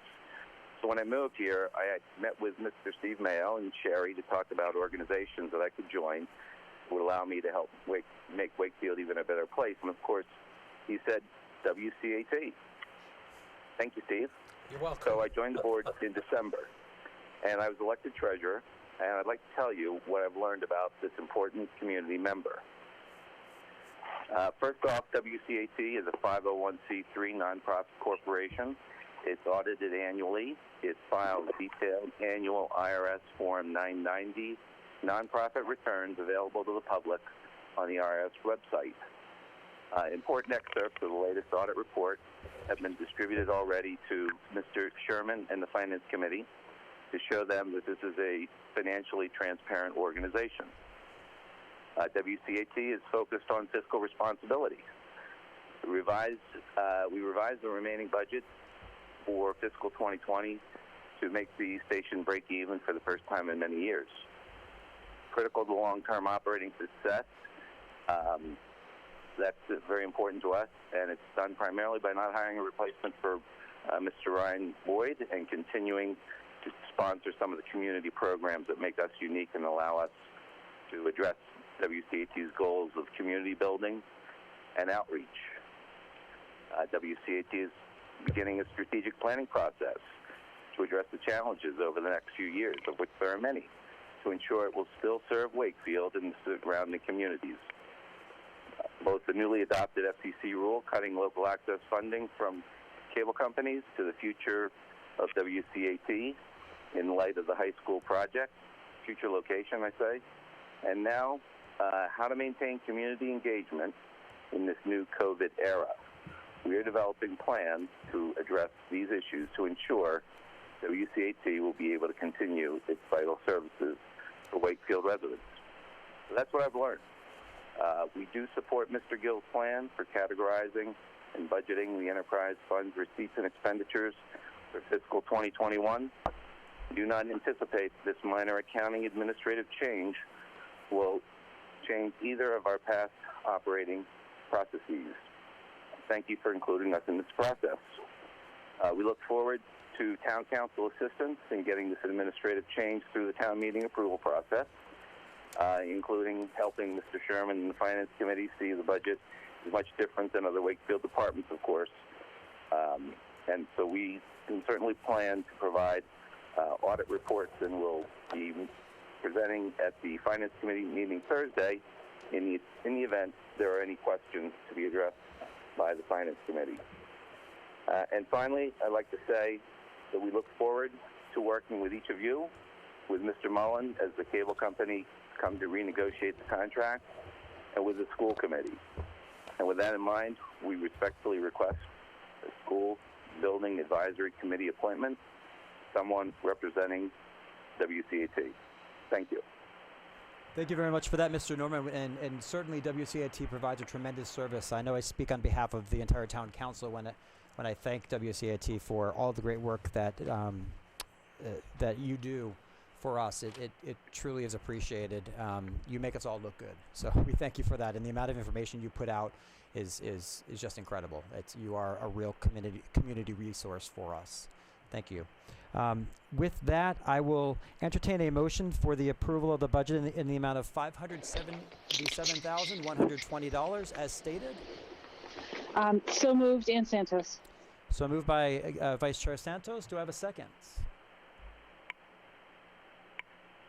This is Jonathan, second. Councilor Chine seconding. All right, I'll open it up to discussion. Any discussion? Hearing and seeing none, the motion before you is the approval of the WCAT budget for $577,120. A roll call vote. Vice Chair Santos. Aye. Councilor Butt. Yes. Councilor Chines. Aye. Councilor Smith Galvin. I'm going to recuse myself as I serve on the board of WCAT. Fair enough. One recusal, and then I will be an aye. So a vote of 4 in favor, none opposed, and 1 recusal. So with that, the motion passes.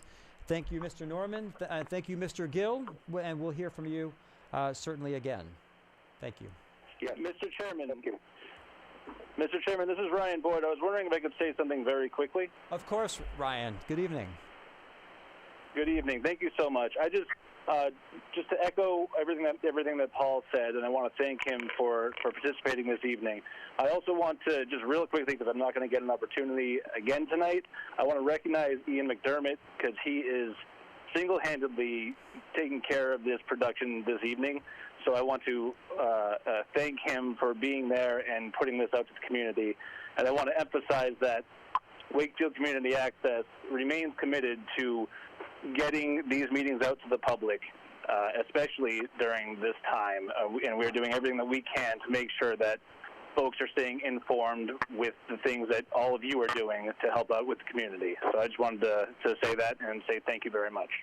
Thank you so much for that, Ryan. And again, thank you to you and your entire staff for all that you do for us. You've been nothing but accommodating, especially during these challenging circumstances of late. So thank you for that. Thank you. All right, moving on to the next item on the agenda, that would be item number 8, road repair and improvement project. You'll recall that Excuse me, I think you have capital planning. Oh, my I'm sorry. apologies. Frank Leone's been waiting patiently. He probably just blanched. I'm very excited about the roads project, I know. clearly. Item number 7 on the agenda, let's get ahead of ourselves, is capital planning for fiscal year 2021. And with that, I'll turn it over to Frank Leone, who is the chair of the capital planning committee. Thank you, Mr. Chairman. Can everybody hear me okay? We can. Yep. Okay, great. I'll start by hopefully go through this quickly, the fiscal 2021 capital outlay budget. Committee members, myself, David Whitman, Tracy Cleversey, Dan Calori, and Phil Renzi. We got together for 6 meetings this year over the past couple weeks, discussed initial proposals from all departments, presented by Mr. Conway, the DPW director. We met with Recreation Director, Assistant Director of the PB Library, the Police and Fire Chiefs, the School Superintendent, the new Facilities Director to schools, and the IT Director. And after those meetings, we had a meeting with the FinCom subcommittee for our group to review and give somewhat a blessing to our plan, and before finally approving the final plan as a committee last week. We have an outline, which I believe you all have a copy of. Is just an Excel spreadsheet. What I'm going to do is go down and just highlight some items. If you have any questions on any specific items, I'll try my best to answer. The total budget number this year is $2,018,119. It starts with leases from the prior year coming over at $303,560. In the fleet section, which is totaling at $493,000 exactly, a couple big items is actually a couple lease purchases to cut the value of the dollar value down for the budgets. There are a couple of $250,000 items, which one is a new Chevy dump truck with a plow and a sander, and a 1999 International, it's replacing a 1999 International crane. It's a new crane, obviously, and those are 5 years of lease payments of $55,000 a year. Mobile work trailer, I highlight this as a small item, but it's getting some tools for the guys that usually are in the back of pickup trucks and back of trailers that they have to put away every night when they're done, make sure they're out of the weather. This will keep them enclosed and secure, so they'll be locked up and they won't have to keep putting them away every night. And then, as usual, we for the past couple of years anyway, we've been approving 3 new police cruisers. Going down to the building section, there are conference room upgrades for the town hall, a new boiler for the fire station in Greenwood. The library doesn't have a lot this year, but we are replacing all the carpet on the first floor, including the first two rooms, on the right and the left as you walk in the front door, for $60,000. And there's a line item in there for $10,000 for exploration underneath the front stairs to see if how long they will last and how much improvement they may need in the future. So this is just for exploration to see what the damage is underneath. You'll see faucet and flushometer replacement parts for the Galvin. When they had a lot of issues with the bathroom faucets over the years since the school's been built. Last year I want to say it was about $12,000 to replace the really bad ones, and this $36,000 replaces the remainder of them, so that all the faucets in the Galvin will be replaced, and there won't be any more issues for the kids washing their hands. Another item: the Dalbia School hot water heater and the Woodville walk-in refrigerator replacement. The town hall at the bottom there is going to get $31,000 for the first floor conference room.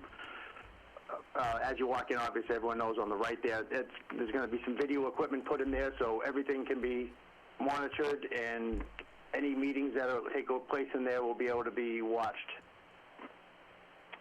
Jumping down to Woodville School is going to get a new playground out back for $140,000. Last year we approved money for the Greenwood playground, which actually is going to be built this spring, barring no further setbacks from what's going on. And this year we want to approve, we would like to have funds approved for a new Woodville playground. We are looking at every year maybe improving a new playground for the schools until they've all been updated, because some of them are getting pretty old. The one at the Woodville actually was transferred from the Franklin School about 20 years ago when the Woodville was made, and then the Franklin School was shut down and everybody was transferred over to the Woodville. Moving down to miscellaneous section, there's some high school food warmers for the food that actually gets distributed to the elementary schools to keep them warm before it gets sent over.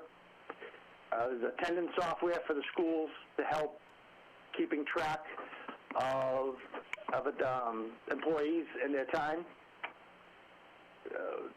The portable radios for the fire department, they've been in shambles for a while, and they needed to be upgraded. So the $124,000 takes care of all the radios for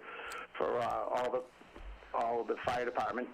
And then the GIS data application development software for $70,000. That's more for online so that the town behind the scenes can be able to read each other and see each other, and possibly have the payments made online by customers, and so that they can see their bills.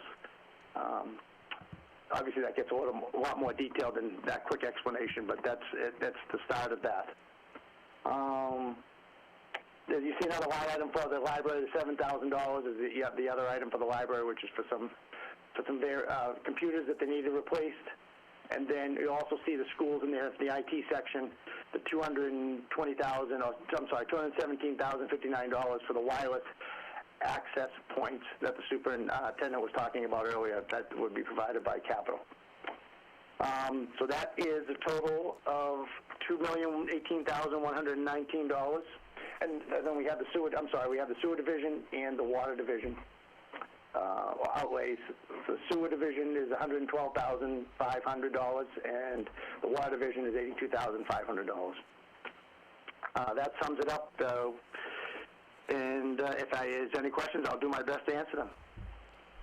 Thank you very much, Mr. Leone. Before we go to questions, I believe we have Mr. Bertrand on as well, who is on the subcommittee from the Finance Committee. Mr. Bertrand, are you still there? Oh, great. I am. Yes, thank you.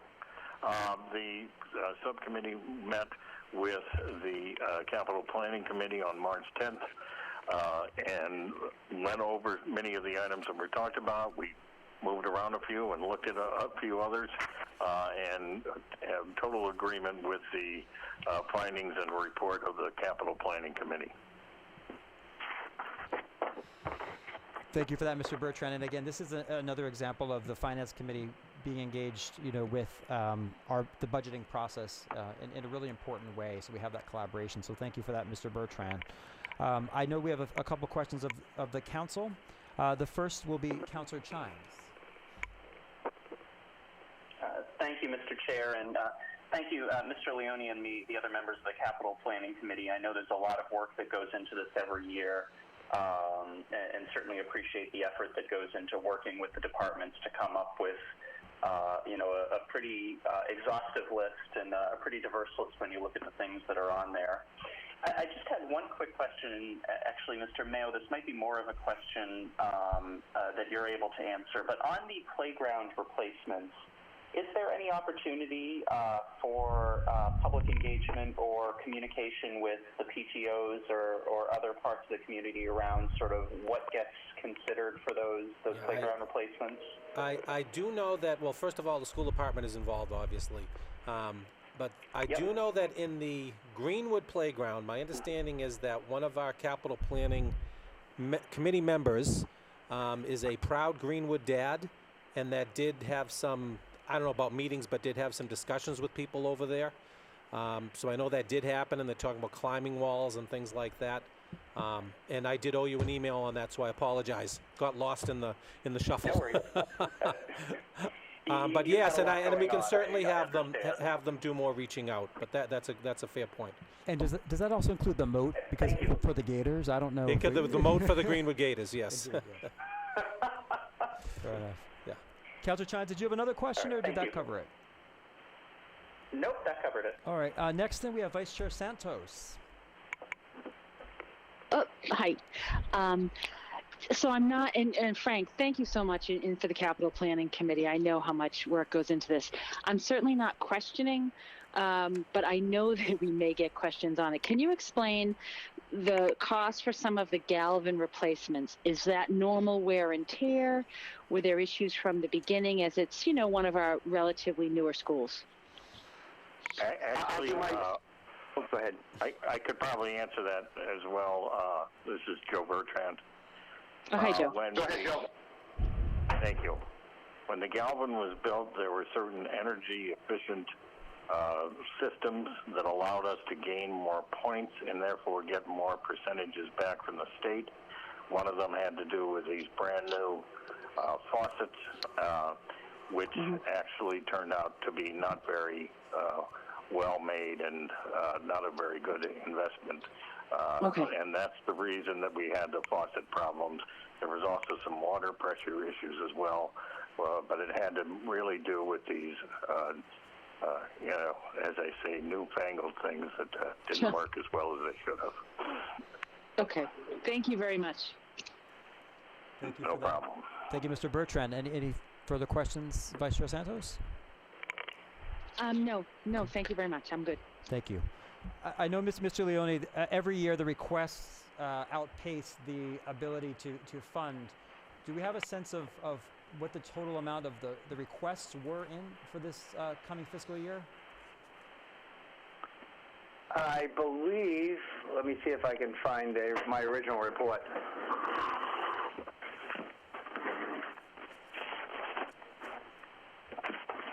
I don't think obviously it has to do with what everybody asked for. It all goes through Mr. Conway as being the DPW director, and he kind of goes through it as well and tries to put it so it's not as big as it could be for us when we get it. So we're not looking at $10 million trying to get it down to $2 million.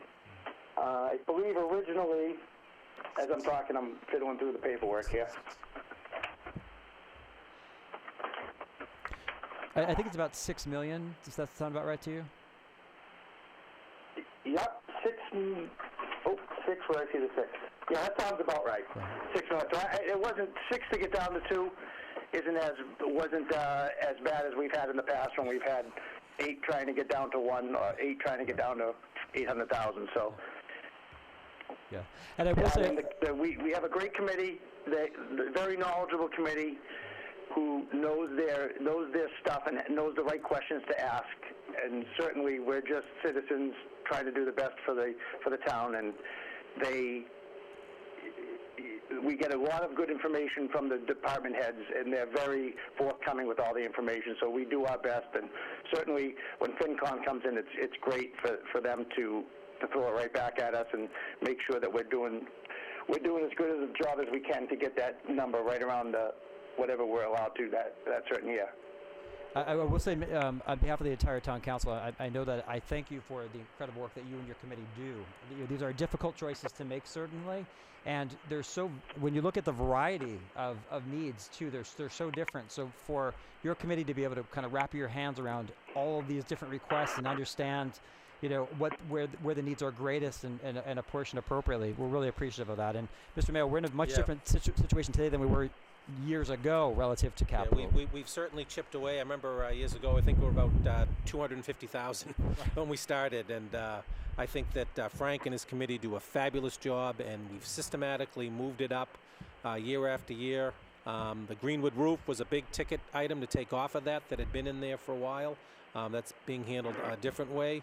I think that they do look at a varied amount, and committees do a great job, and our employees do. If you look at the request for the IT access points at the high school, or at the schools, I should say, came in at $310,000 was the request.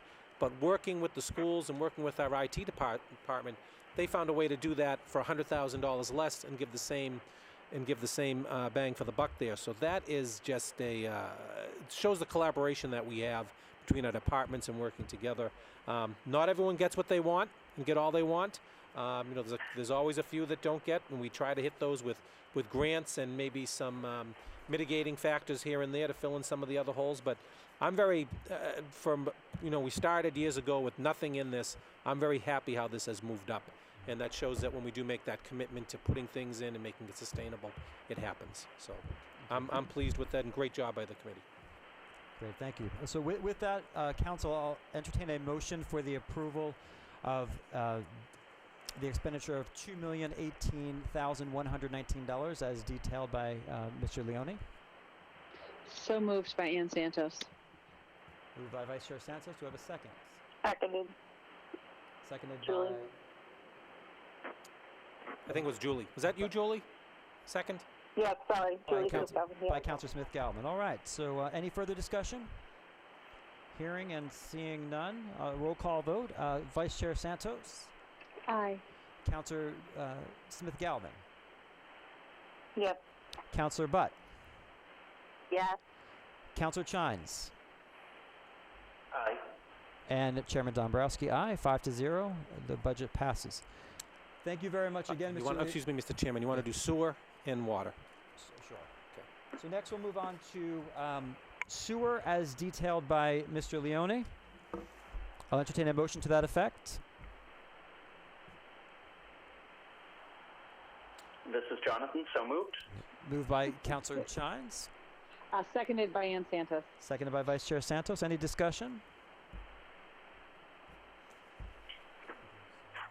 Then we'll do water next. So the motion before you is the approval of sewer as outlined by Chair Leone. All those in favor? We'll go roll call vote. Vice Chair Santos. Yes. Councilor Chines. Aye. Councilor Butt. Yes. Councilor Smith-Galvin. Yes. And Chairman Dombrowski, 5-0. Motion carries. And the final vote would be for sewer. I'll entertain a motion for sewer as outlined by Mr. Leone. So moved, Ann Santos. Moved by Vice Chair Santos. Second. Second by Jonathan Chines. Seconded by Councilor Chines. Any further discussion?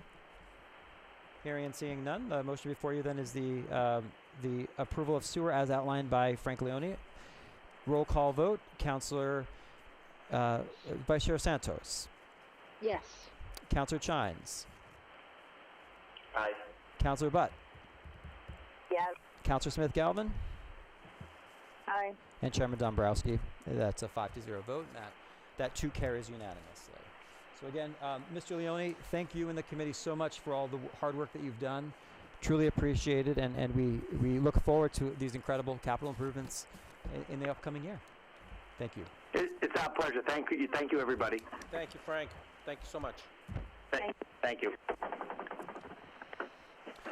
Our next item on the agenda is item number 8. This is the road repair and improvement project. This had been presented before the town council 2 meetings ago. There had been some questions relative to bonding for this project, and our town administrator was tasked with going through and providing us with further detail as a council relative to a bonding breakdown that would work, staying within the parameters that we currently have existing. So with that, I'll turn it over to Mr. Mayo. Thank you, Mr. Chairman, and thank you for meeting with me on this project, and thank you, Councilor Chines, for also meeting on this. I think that was the first Zoom meeting that I did, and I didn't do too bad, I think, so we were able to meet and talk about this, although we had some other meetings as well. I do want to thank our bond counsel. We've been using Hilltop Securities, used to be First Southwest, for years, and I think they're the premier bond counsel in the Northeast, maybe in the whole country. And they have really worked together with us to put out a package that is sustainable and that will do what we want it to do. So I do have a very quick PowerPoint there, but I want to say that when I look at the bonding schedule, I really look at the entire bonds that we have, and it has to take into account everything that we're talking about, not just one item. I mean, we can't just say we're going to do this item and then forget about everything else. So I really kind of look at a holistic approach and everything that we can do. So a little bit of a history on the debt service plan and fund is that this was really put into place years ago after a failed override attempt to build 3 new elementary schools in Wakefield. And the town finance committee at the time and the Board of Selectmen at the time and the school committee at the time decided that we had to figure out a way to fund these projects. And we started by putting money aside to kind of pay for what essentially are mortgages on some of our capital expenditures. And we looked at a lot of items over the years, and this really provided for a smoothed out approach that we could handle our big ticket items. And I kind of went through some of the items that we have handled in this manner, and all of these have been within Proposition 2.5. The Dahlbeer School was a $9 million bond. Woodville, and that did have SBA help as well. Woodville School, $14,000. That was the 9 and 14 were the town portions. The rest was for the SBA. Public Safety Building number 1 was about a $10 million line item. High school rec improvements, which we did in 2008, 2009, really when times weren't so good, but we did figure out a way to do this, and it was about a $5 million project, and those are the wonderful 2 turf fields, red track, and wonderful football field that we have at Landrigan Field. We've done a number of fire trucks within this. Walton School that we just did last year, $6 million fit into the bond schedule. Senior Center, and I tacked that in because that was an oldie but a goodie, and we kind of put that through the bonding schedule. So all in all, we handled a lot of great capital improvements for the town, all within 2.5. And with our goal was to maintain somewhat of a consistent level of funding over the years. And by doing that, we've also been able to add some new projects that I talked about. Walton School we just put in, the Greenwood roof, which we'll talk about in a bit, the public safety building that we're going to talk about in a bit too, and now, hopefully, the roads. So when I looked at last year, fiscal year 20, how did we handle the road purchase in this town? Okay, the tax levy debt service funding in 2020, and hopefully this is catching up, because I know there's a little bit of a delay. Excluding the Galvin School, we paid $2.2 million into our debt service. That paid for everything else that was still in there on the town side, which included some money for the Dahlbeer, some money for the Woodville, the public safety building, the old public safety building, and some new projects, including ladder trucks, fire pumper, the water school, and some drainage projects. Okay, so that was last year. Now, at the town meeting floor, you may recall that there was added $750,000 for roads to do some road improvements, and we also added $125,000 for sidewalks. So I look at all of this as kind of some capital expenditures, okay? Increasing our capital expenditures for some big ticket items. And I do think that when we look at our infrastructure, buildings and what have you, I think roads has been part of it in our mind, and I have a lot of finance committee members, not all of them, that have said the same thing. You know, in fact, some people say roads are the most important thing. It's because you can't get to the buildings if the roads aren't done. A little bit of semantics. So when you add all that in, we expended about a little over $3 million on roads, sidewalks, and other big ticket items, excluding Galvin, because Galvin is handled on a debt exclusion, okay?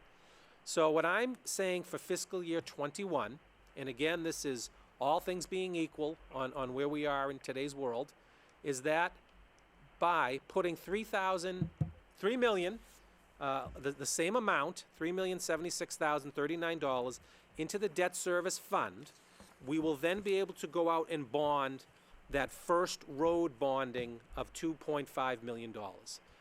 And when we get to the road bonding a little bit later on in the process here, what we are saying is, let's look at a $10 million road bond process. We take $2.5 million every year, bond that out, run that out over time to get rid of that big backlog of roads that we have. And that will probably get us to a point, hopefully get us to a point, where at some point in time we'll be able to handle this in our maintenance budget through the DPW department, so we don't get behind in this area again. Kind of the same thing we've done with some of the other buildings, the same thing we've done with the capital plan that we just talked about, the same thing we've done with adding OPEB into our budget for health insurance. So we would ostensibly be saying the same as last fiscal year and getting a lot more work done. But what's really great about this project is, as I look forward, and by spacing out the bonding that we've done and by working with our bond counsel to kind of see where other things fall out, is that we can really kind of make a difference in what we go forward. So for instance, in fiscal year 2022, we could ostensibly drop our funding on the debt service to $2.6 million, and that's because some items fall off, namely the Woodville School. We're not going to be paying that half plus $1 million anymore on that. That falls off, and we're able to do that. It still includes the roads, not of the whole $10 million, but of that $2.5 million as we go. But the $10 million is the amount we'd be looking for. Now, what is also really fun about this, and I say fun because I get a little bit excited over these things, I know I'm kind of strange, is what happens to our debt service balance over time. What we've really tried to do over time is to take the look, and I believe the council might have this in their package, a debt schedule, is that over time, by staying to this schedule, we can actually build up our debt service account. So the thoughts years ago was that we could maybe have enough in there to fund an entire project. I will tell you, what we've done over the years is that we've decided to keep our payments about the same and done the sports fields, or do the Greenwood roof that will go in here, which will be no problems, do some fire trucks. So we've kind of kept our payments the same, kind of like your monthly mortgage, but actually added on to it. So in fiscal year 21, if we keep to this schedule, we'll have about $800,000 in our debt service balance at the end of the year. In fiscal year 22, close to $1 million. Fiscal year 23, $1.1 million. Fiscal year 2030, $2.7 million. This is extra kind of a balance in that account.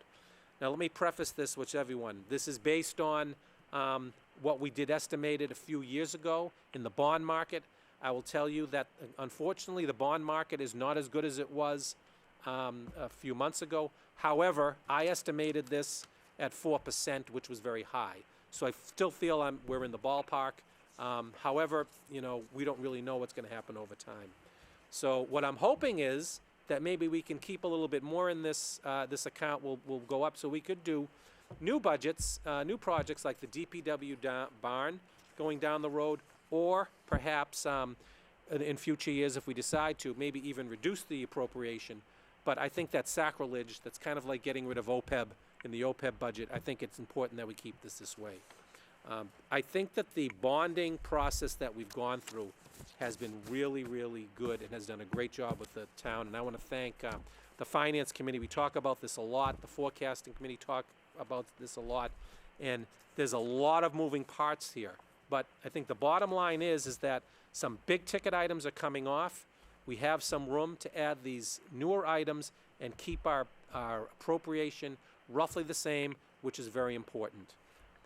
The other thing is that I think it's important that this, when we talk about the roads individually, we get these items to town meeting so the whole community can talk about them. And roads has been very big over the years. There's been a lot of talk about the public safety building and what have you.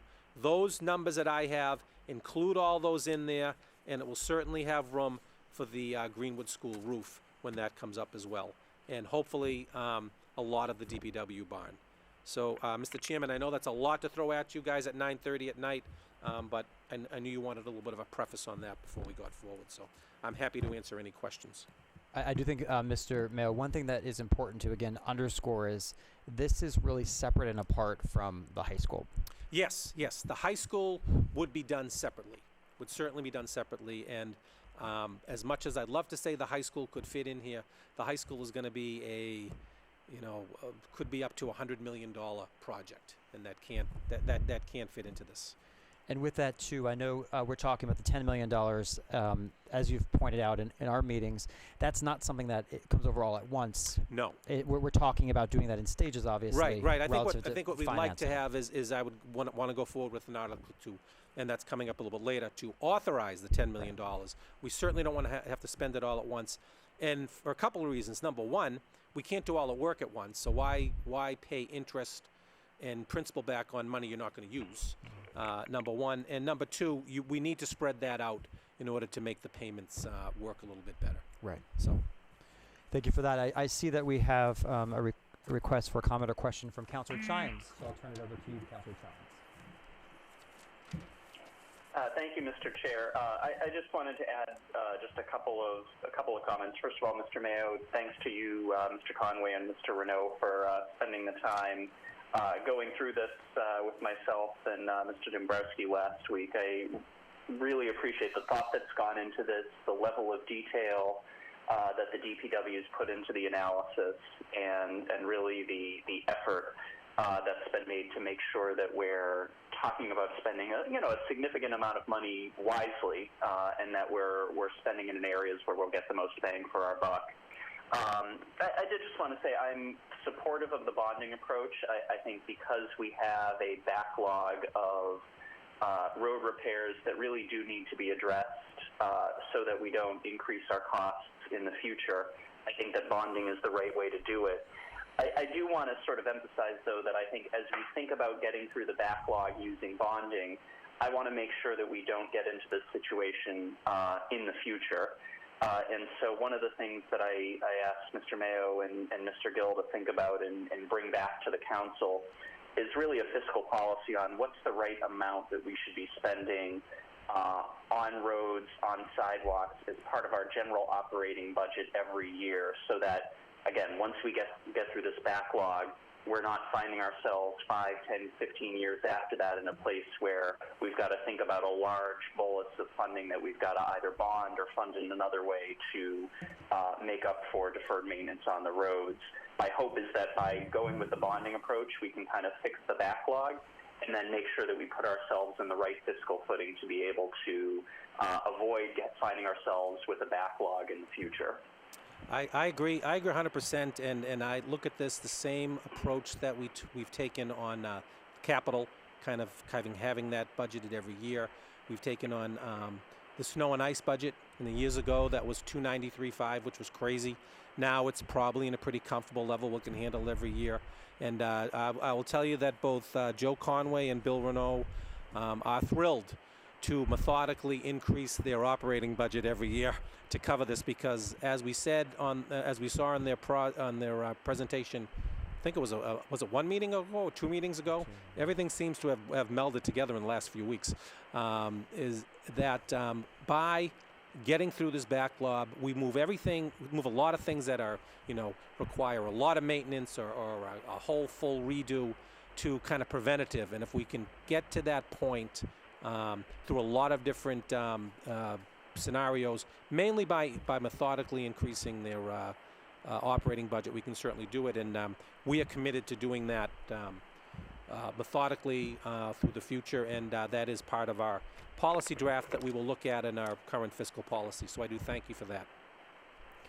I'll say too that Director Conway and Mr. Renault have done a great job of outlining it for us and breaking down the cost of inaction. So if we don't do this, we're getting less bang for our buck is really what it comes down to. The costs, as were pointed out 2 meetings ago through their presentation, become exponentially more expensive for us. They just keep rising many times over what it would be if we can tackle the problem, get it into a good state, and then maintain. And the key is to maintain. So this bonding allows for us to really address what has been a long neglected issue, bring it up to where it should be so that we can, going forward, budget in such a way that we're maintaining so we have better quality roads at a more reasonable price point for us. So it's an investment in the present and an investment in the future. So I strongly support going forward on this. I also want to thank Kevin Gill, our town accountant, who's done a lot of work on this, John McCarthy, our treasurer. I mean, we really have spent a lot of time sitting down and with our bond counsel trying to figure out how to make this fit within our budget and how to prepare us, going forward and not handcuffing us, in the years to come. And I think that this has really put it together. So thank you. And thank you for your work on this, Councilor Chines. I know this was a lot of information I threw at you, so thank you. You and the chair. No, my pleasure. Thank you. Before we get to further comments, I believe we may have Mr. Conway and or Mr. Renault on the line. Is that correct? Yes, Mr. Chairman, you have the both of us. All right, great. Good evening, gentlemen, and I'll turn over to you. Do you have any further comments or thoughts relative to what Mr. Mayo has presented so far? I don't think personally I do at this time. I think we're at the point now where we can turn it over to the town to decide how they want to proceed with this into the future. Bill, I don't know if you have any additional comment for that. No, I think you summed it up. It's really going to be the town's decision, and hopefully they're going to be supportive of this approach at town meeting. Thank you. I should also point out, too, gentlemen, as I mentioned 2 meetings ago, having worked with you both and seeing what you've done with this, it's really impressive. And I know Councillor Smith-Galvin had requested last time that there be kind of like a town-wide map, basically. That's not shown in these PowerPoints, but there is a map that's included. In the next one. We have it in the next one. Yep. It will be right. It's not in this presentation. It will be. It will be in the next for people to see. And it really is a good visual to indicate after all that scanning. Again, we scanned. Is it 88 miles of road or thereabouts? Yeah. In total in town, and having all that scanned and processed, analyzed and processed, and then being able to the outputs from that data collection, really impressive. Before we move on to the next slides, I believe Vice Chair Santos had a comment. Thank you, Ed. Just a very brief comment. I want to thank everyone involved. It sounds like a great plan, but as someone who's been on the committee for so long, we didn't have the money to do this several years ago, and I don't think it was out of neglect necessarily. It's just that we just did not have the money.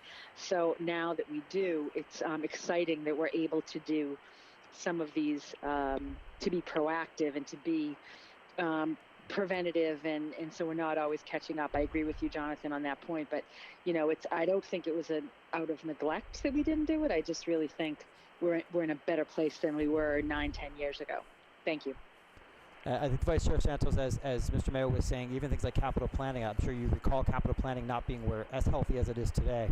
There are a lot of things that it was not. There was no ill intent these were not oversights. Right. It was just financial realities that dictated what could or could not be done. Certainly. Absolutely. Yeah. Great. All right. So there is no vote at this time on that. Thank you for that first presentation. I'll now turn it over to DPW Director Conway and our town engineer, Mr. Renault, for our next presentation. And gentlemen, we'll have that up here on the screen, so you'll be able to see that. Do you want them to go right to the, well, maybe we could go right to roadways with them and then come back? Okay, great. That's what I'm thinking, yeah. Well, that should pop up in a second then. There we go. All right, so we're a little delayed, so if we want to maybe jump to slide 2, which talks about program goals for the roads. Yep. Are we there? Yes. We are. Okay, so the overall program goals are basically to systematically improve our 88-mile roadway network. My plan here just is to give a 10,000-foot overview of essentially the presentation we did back on the 24th. So I'm going to be super brief with the roll-up of what we had talked about, and then turn it over to Town Administrator Mayo for the bonding information at the end. So systematically improve the 88-mile network to an acceptable standard. What we use for our standard is the actual pavement condition, and we look at the average network rating. And our goal is to try to get to an 80 RSR. That's the metric that we use. We also are looking to request funding to allow for consistent investments so that we can plan for these roadway repairs and ensure that the network doesn't deteriorate to a point that would require more costly repairs. We also coordinate our projects with planned utility work by the light plant, our own water and sewer division and public works, as well as private entities like National Grid, the Eversource project that's going on. And then we also look to improve, to implement improvements when they're appropriate. Those improvements will be for drainage that's in the roadway, sidewalks on streets that we're looking to pave, any safety improvements, so that would be more of like an intersection, alignment or some traffic calming measures, and then accessibility, which is a requirement for us. Any street that we pave, we're required to put in accessibility enhancements, curb ramps, and sidewalk enhancements when we can.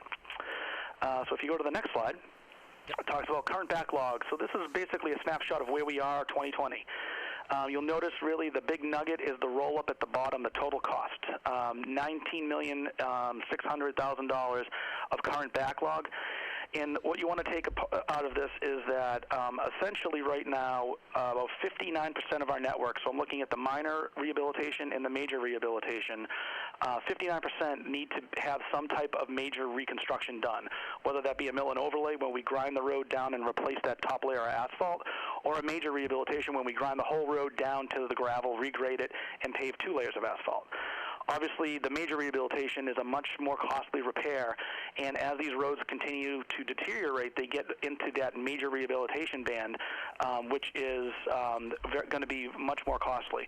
So if we bump to the next slide, which says projected backlog of 2025, this assumes if we did no work over the next 5 years, what would happen to our network. As you'll see, our total cost jumps up by over $10 million, and we have a huge slide from our minor rehabilitations into the major rehabilitations. Those cost almost 2 to 2.5 times the cost for a minor rehabilitation versus a major rehabilitation. So that's something to keep in mind. If I slide to the following slide, talking about funding scenarios. So we looked at our 88-mile network and looked at 5 separate scenarios, one being essentially just using our Chapter 90 funds. Scenario 2, which is the blue, which is at $750,000. So that's equivalent to what we received for funding in fiscal 20. Scenario 3, where we increase to $1.5 million. Scenario 4, where we look at $2 million, and then Scenario 5, which is the $2.5 million. These all show how it projects over the next 10 years and where our network would be.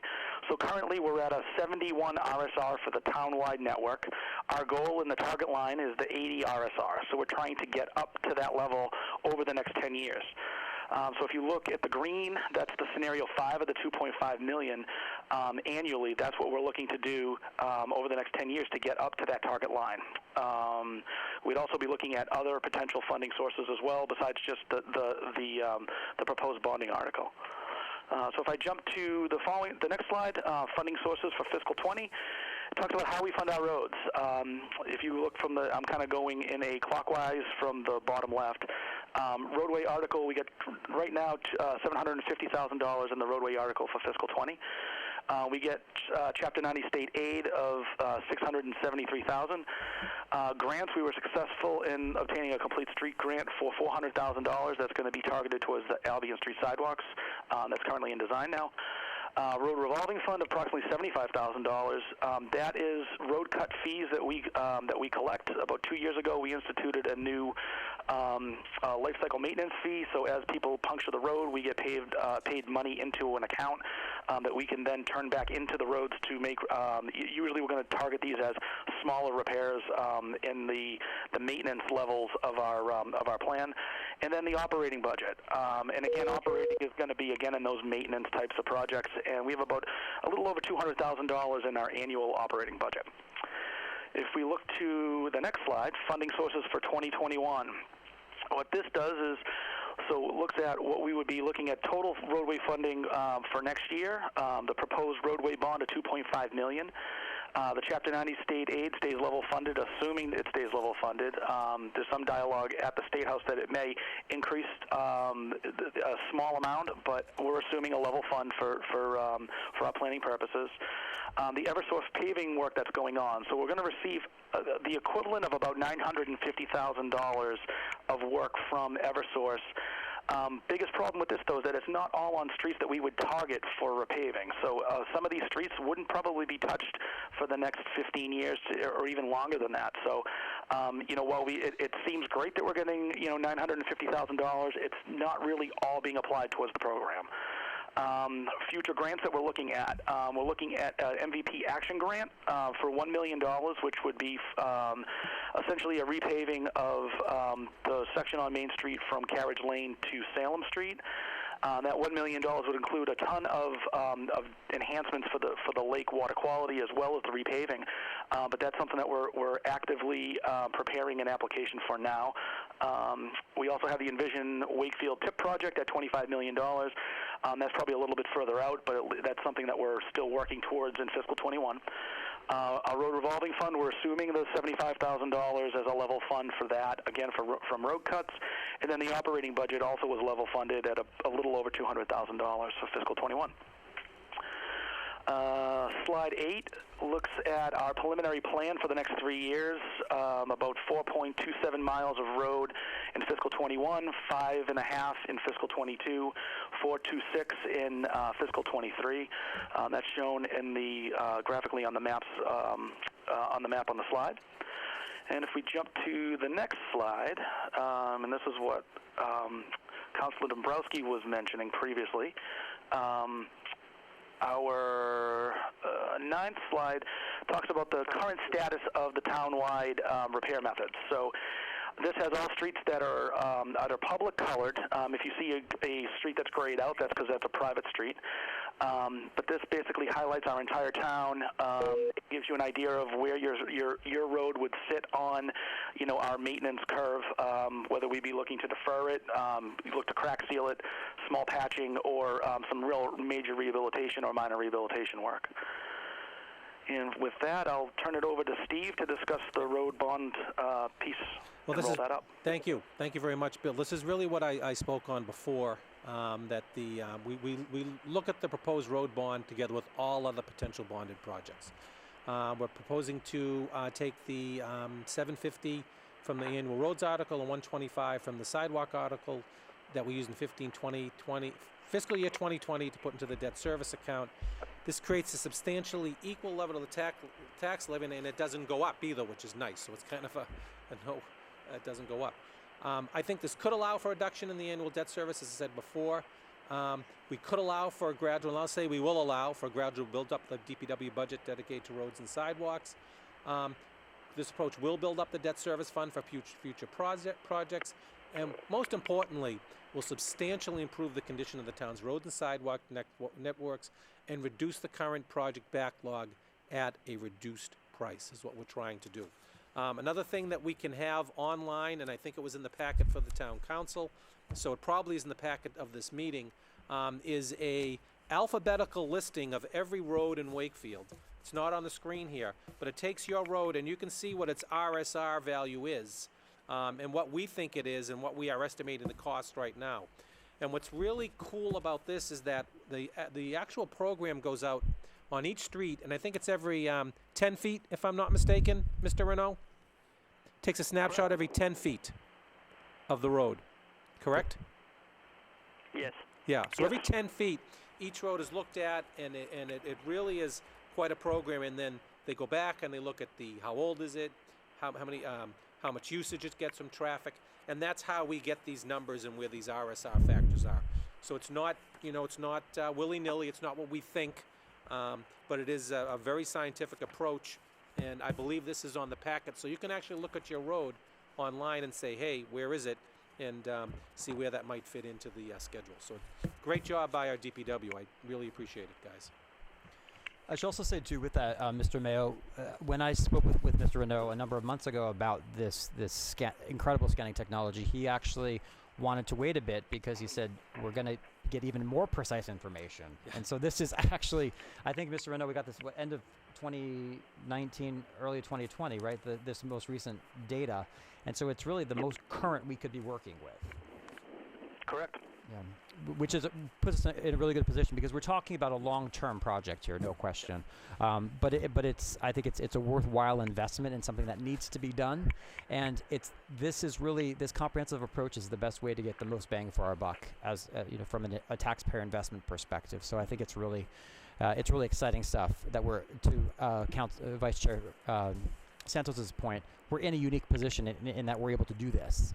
And years ago that wasn't an option, so we really need to take advantage of it because there isn't a further cost to us if we're not able to achieve these objectives. So there's actually no specific vote on the presentations. There is a warrant article amongst several that we're going to go through now with DPW Director Conway and perhaps Mr. Renault as well. So, gentlemen, I'll turn it over to you next on that. The review of the warrant articles. The first one for consideration is eminent domain. Sure. So, thank you, Mr. Chairman. Can everybody hear me on the line? Yes. Yes. So what I'll do is, in the meeting packet, we have the warrant articles that DPW is sponsoring for this year's town meeting. I'll just go through them one by one. And then if anybody has any questions after I stop talking about one, I'd be more than happy to answer anything that anybody may have. So first up on the list that was included in the packet is our article for eminent domain. The valuation on that is for $1. This is an annual article that we always use as an insurance policy for some of the work that we do.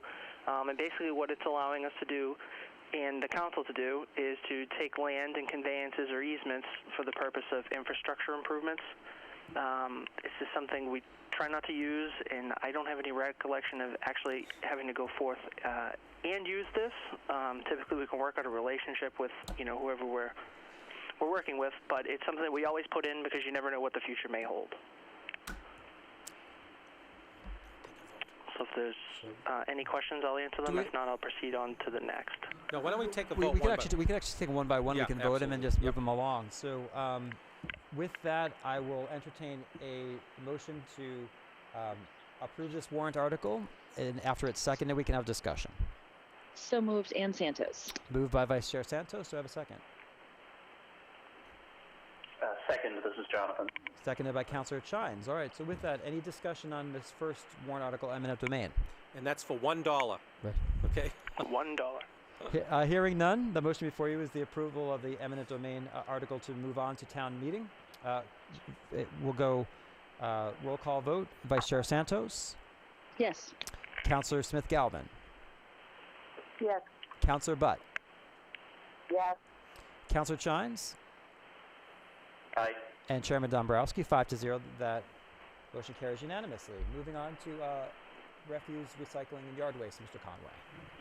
Okay, so the next warrant article proposed is our annual budget for our refuse, recycling, and yard waste programs. This article is valued at $2,274,241.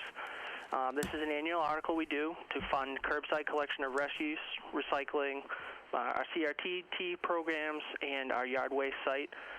This article is up 14% from last year's article, which came in at about $1.996 million. And some of the reasons for increases in this, you have your contractual increases with the cost of picking up curbside refuse.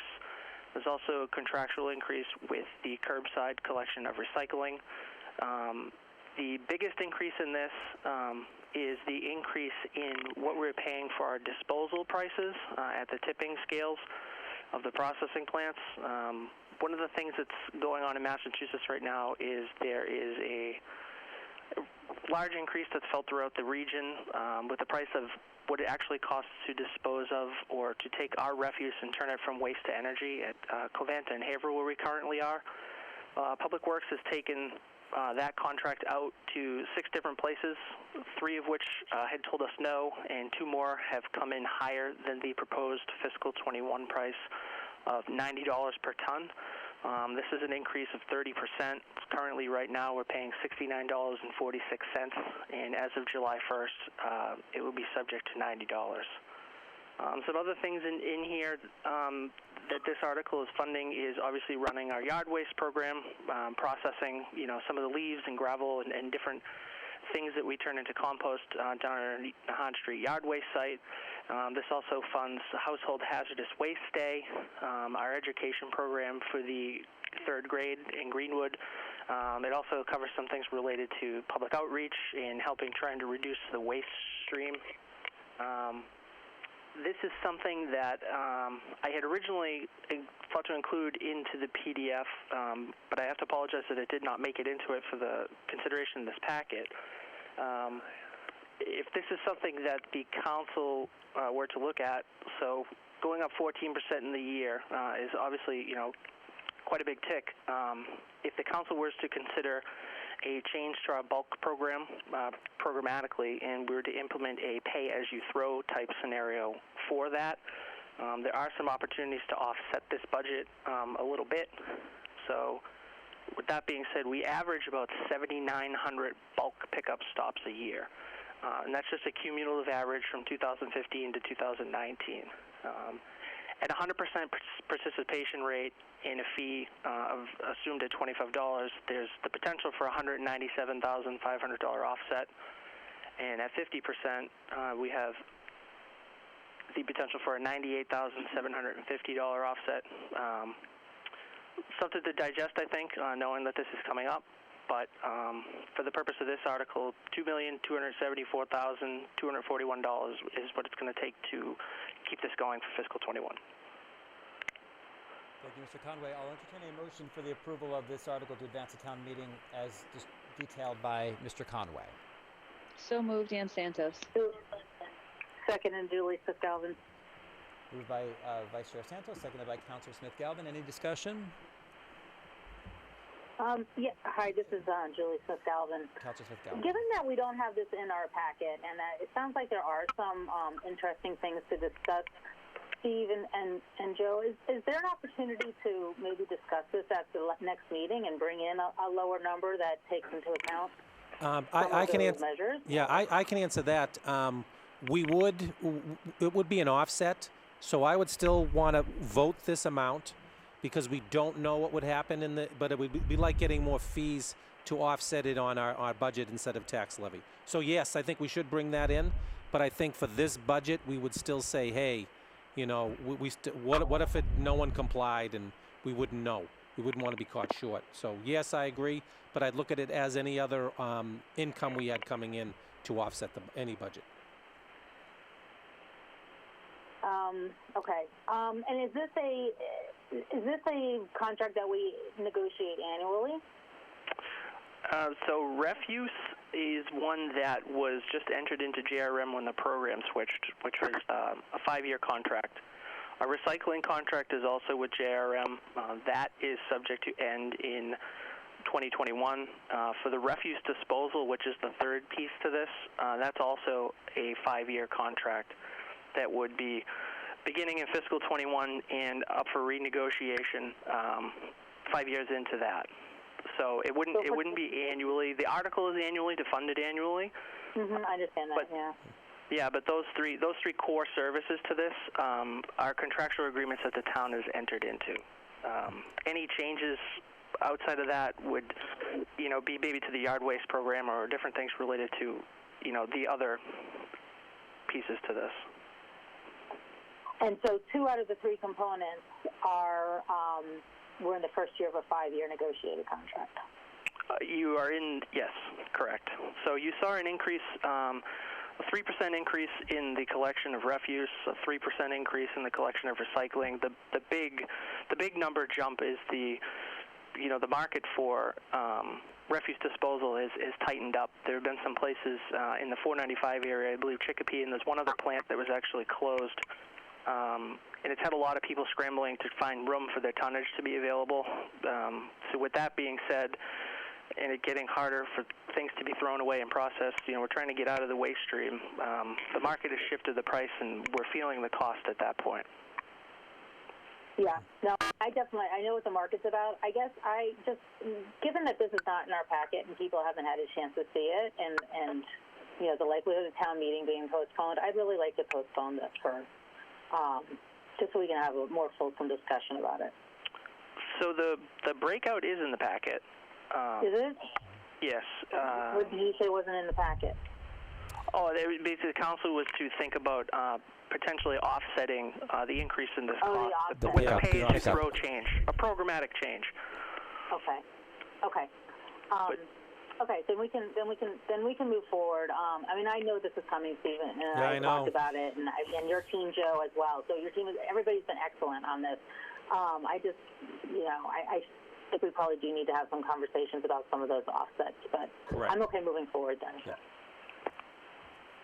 Yeah, that would be something, obviously, that, we'd probably have to have much more dialogue on, but it is, it's something that maybe we bring up to the table and move forward at a different time. But for the price of actual collection and everything, all those numbers are included in the packet and are found just behind this warrant article. Okay. Got it. Thank you. I think there's no question that recyclables are going to continue to be an ongoing discussion because that market is just not there, even compared to a few years ago, as we know. So we have a motion and a second. Do we have any further discussion? All right. If not, then I will take a roll call vote in favor of advancing the refuse, recycling, and yard waste warrant article as described by Mr. Conway. Vice Chair Santos. Yes. Councilor Smith-Galvin. Yes. Councilor Butt. Yes. Councilor Chines. Yes. And Chairman Dombrowski. That's a 5-0. Thank you for that. Next, roadway improvements, Mr. Conway. So this warrant article, as proposed, is basically the summation of everything that Town Engineer Bill Renault and Town Administrator Steve Mayo had just been talking about. So this would be allowing the town to be authorized to bond the potential $10 million to fund the roadway repair program as you had just seen previously presented. Thank you for that. I will entertain a motion for approval of this warrant article to advance onto town meeting.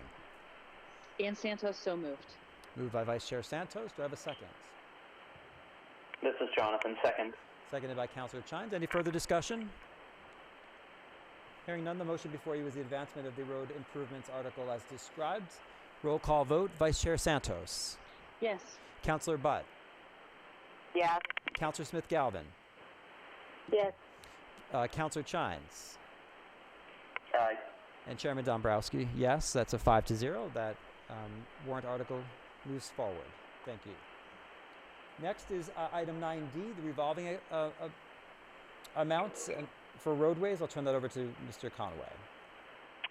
So as Town Engineer Bill Renault had mentioned earlier in his presentation, of some of the ways that we try to get creative and fund repairs to our roadway was collecting a fee from contractors or developments that are impacting our roadway and being able to take that money and apply it directly back into the roadway to try to balance out some of the impacts to it. So what had happened about 2 years ago, like had been previously mentioned, is that a revolving account for this had been set up, and what this warrant article is for is to authorize Public Works to spend up to $50,000 on roadway improvements from this article, and that would be from retained fees for developer costs and contributions through construction. Thank you for that, Mr. Conway. I will entertain a motion for the revolving amounts as described by Mr. Conway. So moved, and Santos. Moved by Vice Chair Santos. Second. This is Jonathan, second. Seconded by Councilor Chines. Any discussion? So that, Mr. Chair, just a question, a quick question on this. The warrant article as drafted refers to a limit of up to $50,000. The presentation, however, that we went through on the roadway improvements talks about $75,000. Wondering, Mr. Conway, can you explain the gap there? So the target goal would be $75,000. This is something that is an estimate on our end. So if construction and development are doing well, we think that in some time that account will have up to $75,000 in it. We are not there yet. So basically what we did was we level funded the article for the purpose of this year and asked for a $50,000 authorization. Hopefully, development's good and construction is still moving, and people are building and contributing to this fund. So, we're projecting that $75,000 could be in our future, but we're not, completely quite there yet. So I guess maybe the question would be, given that it's a revolving fund, we're not actually appropriating the money if we don't have it. Is there any reason why we shouldn't set the number higher than a $50,000 maximum? No. No. If the council chooses to do so, we could definitely make that motion and adjust that to 75 for the purpose of aligning the two. Yep. That would be absolutely possible. And then if we get more, we can just expend more. So it's a good call, Jonathan, I think. Okay. So Mr. Chair, I'd maybe like to motion that we move that we amend the article to allow for a maximum expenditure of $75,000. all right, so we have a friendly amendment on the floor then to move to change the amount from 50 to 75,000. Do I have a second? Second, Ann Santos. Seconded by Vice Chair Santos. So the motion now before you is the approval of the warrant article with a cap of $75,000. Roll call vote. Vice Chair Santos. Yes. Councillor Chines. Yes. Councillor Butt. Yes. Councillor Smith-Galvin. Yes. And Chairman Dombrowski, yes. 5-0. Motion carries. Thank you. Next, 9D, New Salem Street drainage repairs. Mr. Conway. So the New Salem Street drainage repairs. A little bit of time ago, the town had engaged in a drainage study through an engineering firm that came out and kind of gave us our baseline and some capital improvement projects that we needed to be targeting for our drainage system. One of those areas was a drainage culvert on New Salem Street. It is in the area located between Vernon Street and Preston Street. And what had happened in this is there was a recommended amount for construction, financing, engineering, design, and the town had borrowed to authorize the DPW to go in there and make the necessary repairs. Through some due diligence in our engineering group and an excellent catch by your town engineer, we had found out that there are some logistical challenges with some of the terrain that we're working in, and that the actual cost estimate that was delivered to us in the original drainage study was incorrect. What we had found is that the area that we're looking to reconstruct the drainage culvert has some serious subsoil issues, and there was the potential for things to sink, which would require drilling some pilings and doing some other things to make sure that our asset stays where it needs to stay and does not fail. So this warrant article would be to fund the remaining of that project so that we can get that built and we can get that culvert functioning safely quite again. I would say that, Bill, if you have anything to add to that I might have missed, feel free to jump in. Yeah, just to give you a little bit of other background. So the project has been designed completely and permitted. So this is just construction funding only. The subsurface issues that we're talking about requires us to essentially have to support the entire culvert over, on piles. And, unfortunately, we don't have the ability to use the same type of pipe that's there today. It's a much lighter pipe. That's why it stayed there. So we have a concrete box culvert that has to be installed based on the new guidance from the DEP and as part of our permit to be able to reconstruct the culvert. So we have to, unfortunately, spend this money to be able to construct a viable culvert in the area. Thank you, Mr. Conway and Mr. Renaud. I'll entertain a motion for the approval of this warrant article for New Salem Street drainage repairs as described. So moved. Ann Santos. Moved by Vice Chair Santos. Do I have a second? Seconded by Julie Smith Galvin. Seconded by Councilor Smith Galvin. Do I have any further discussion on this?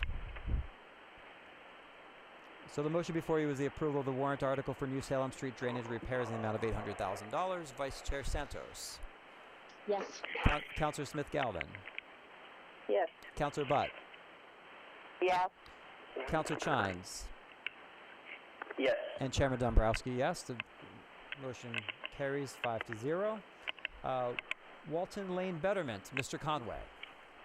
Yes, so last but certainly not least is a warrant article to fund a Walton Lane Betterment. What this is actually the same presentation that I delivered to the council this fall for fall town meeting. And what we were unaware of at the time is that due to language in a bylaw, we couldn't actually vote to approve that at town meeting in the fall, and it needed to be brought back at the annual town meeting in the spring. So we're bringing the same presentation. Absolutely nothing has changed. This project couldn't be more than perfect. You have all the abutters in agreement to split the project evenly, and they're excited to get a brand new road. So this would just be to bring that back to the table for town meeting to vote on that and hopefully authorize us to be able to do that repair for them. Thank you, Director Conway. I'll entertain a motion for the advancement of the Walton Lane Betterment warrant article. Ann Santos, so moved. Moved by Vice Chair Santos. Second? This is Jonathan, second. Councilor Chines, second. All right, roll call vote. Vice Chair Santos. Yes. Councilor Butt. Yes. Councilor Smith Galvin. Yes. Councilor Chines. Yes. And Chairman Dombrowski, yes. 5-0. Motion carries unanimously. So I think we're all set with DPW articles now, correct? For I believe we are. Yes. So thank you so much, Director Conway and Engineer Renault, for all of your time this evening and for all of your work on these great projects. Indeed. Well, thank you very much. Everybody stay safe. Thank you, guys. Stay safe. We'll next move on to item 9G. This is the Greenwood Elementary School roof. I believe we have Mr. Bertrand in his capacity on the Permanent Building Committee. Yes, thank you, Joe Bertrand. This is regarding the Greenwood roofs, the accelerated repair program from the MSBA that we are approved. We, on March 19th, 2020, the Permanent Building Committee met with the architect, Gale Associates, PMA Consultants, our owner's project manager, and the school department, all on a telephone conference call. And I believe in your package you have a budget update regarding the estimated cost. It is anticipated that there's a schematic design cost when we originally $1.675 $490, which is now, once a 60% estimate has been completed by the architects and their cost estimator, is lowered some $35,328. Now, that number is purely an estimate. We are on schedule to have this bidded in April. This was confirmed at our meeting on March 19th, that the papers, the schematics, and all the design documents will be ready for bid. This will go out to bid in the April 6th to the 10th, and we will receive bids submitted from the project April 29th to May 1st, somewhere in that area at the end of April, which will be ready for, hopefully, a town meeting to occur shortly thereafter. That is the number that we will go before town meeting with, the actual bid number, plus any contingencies, not necessarily the number that's presented now, which is just an estimate. The state, through the MSBA, has a maximum grant providing the town of $677,506 up to $705,054, depending upon contingencies. So once we get the bid number, we will be able to have the number that actually the town will have to put through the fund. So as I indicated, this also, by the way, this number, the $1,640,163 includes the $110,000 that's already been authorized by town meeting. So if there's any questions, I'd be happy to answer them. Do we have any questions for Mr. Bertrand? So, Mr. Mayo, the warrant article would be at the $1 million mark in light of it's going to be the higher amount, but we wouldn't be paying it. Right. We have to fund the whole amount, and then the SBA will reimburse us. Because we've identified that would be our costs. Yeah, that is correct. We have to. I contacted the MSBA, and that is exactly what they said. Yeah. We will have to authorize the full amount for the town meeting vote, including monies that we would receive from the MSBA. Our money would be $1.6 million. Right. But I do want to point out one thing. This is not just the roof. This also includes some ADA repairs to the building, which and correct me if I'm wrong, Mr. Bertrand, but the SBA is also handling 49.94 or whatever it is % of that too. So that's actually a good deal for the town, getting 50% of the costs from the SBA on this. That is correct. The Code of Master Regulations require us, if we put on a roof through the MSBA, that we have to have some ADA improvements to the school, such as a bathroom and ramps. So that is all included, and it is included in the 49.4% that we will receive from the state. And there would be room to bond this. Thank you. Any further questions for Mr. Bertrand or Mr. Mayo? If not, I'll entertain a motion for the advancement of the Greenwood Elementary School roof warrant article as described by Mr. Bertrand. I very happily move. Vice Chair Santos, do I have a second? Very happily seconded. All right, I believe that was Councilor Julie. Smith-Galvin. All right. Any further discussion?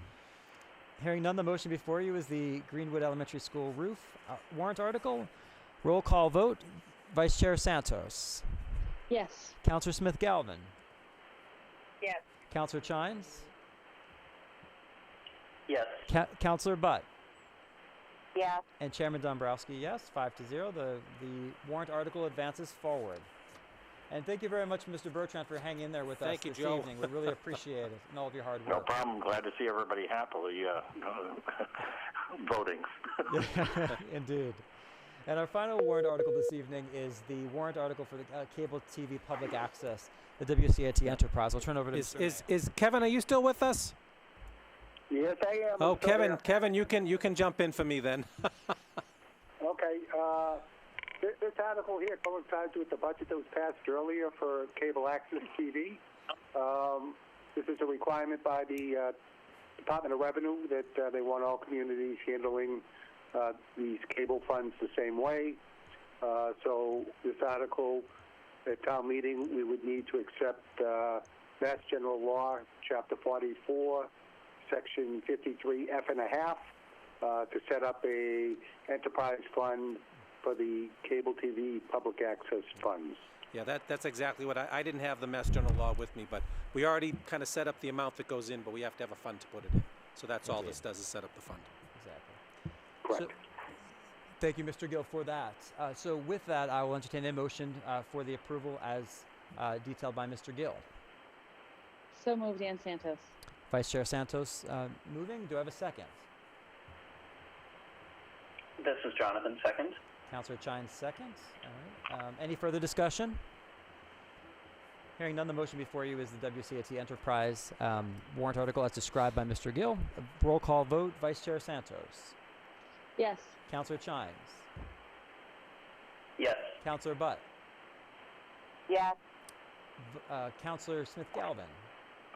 Yes. And Chairman Dombrowski, 5-0. Just before we break from item number 9, I know that Mr. Sherman had indicated he wanted to make a comment. So with that, I'll turn it over to Mr. Sherman. Hi, good evening, thank you.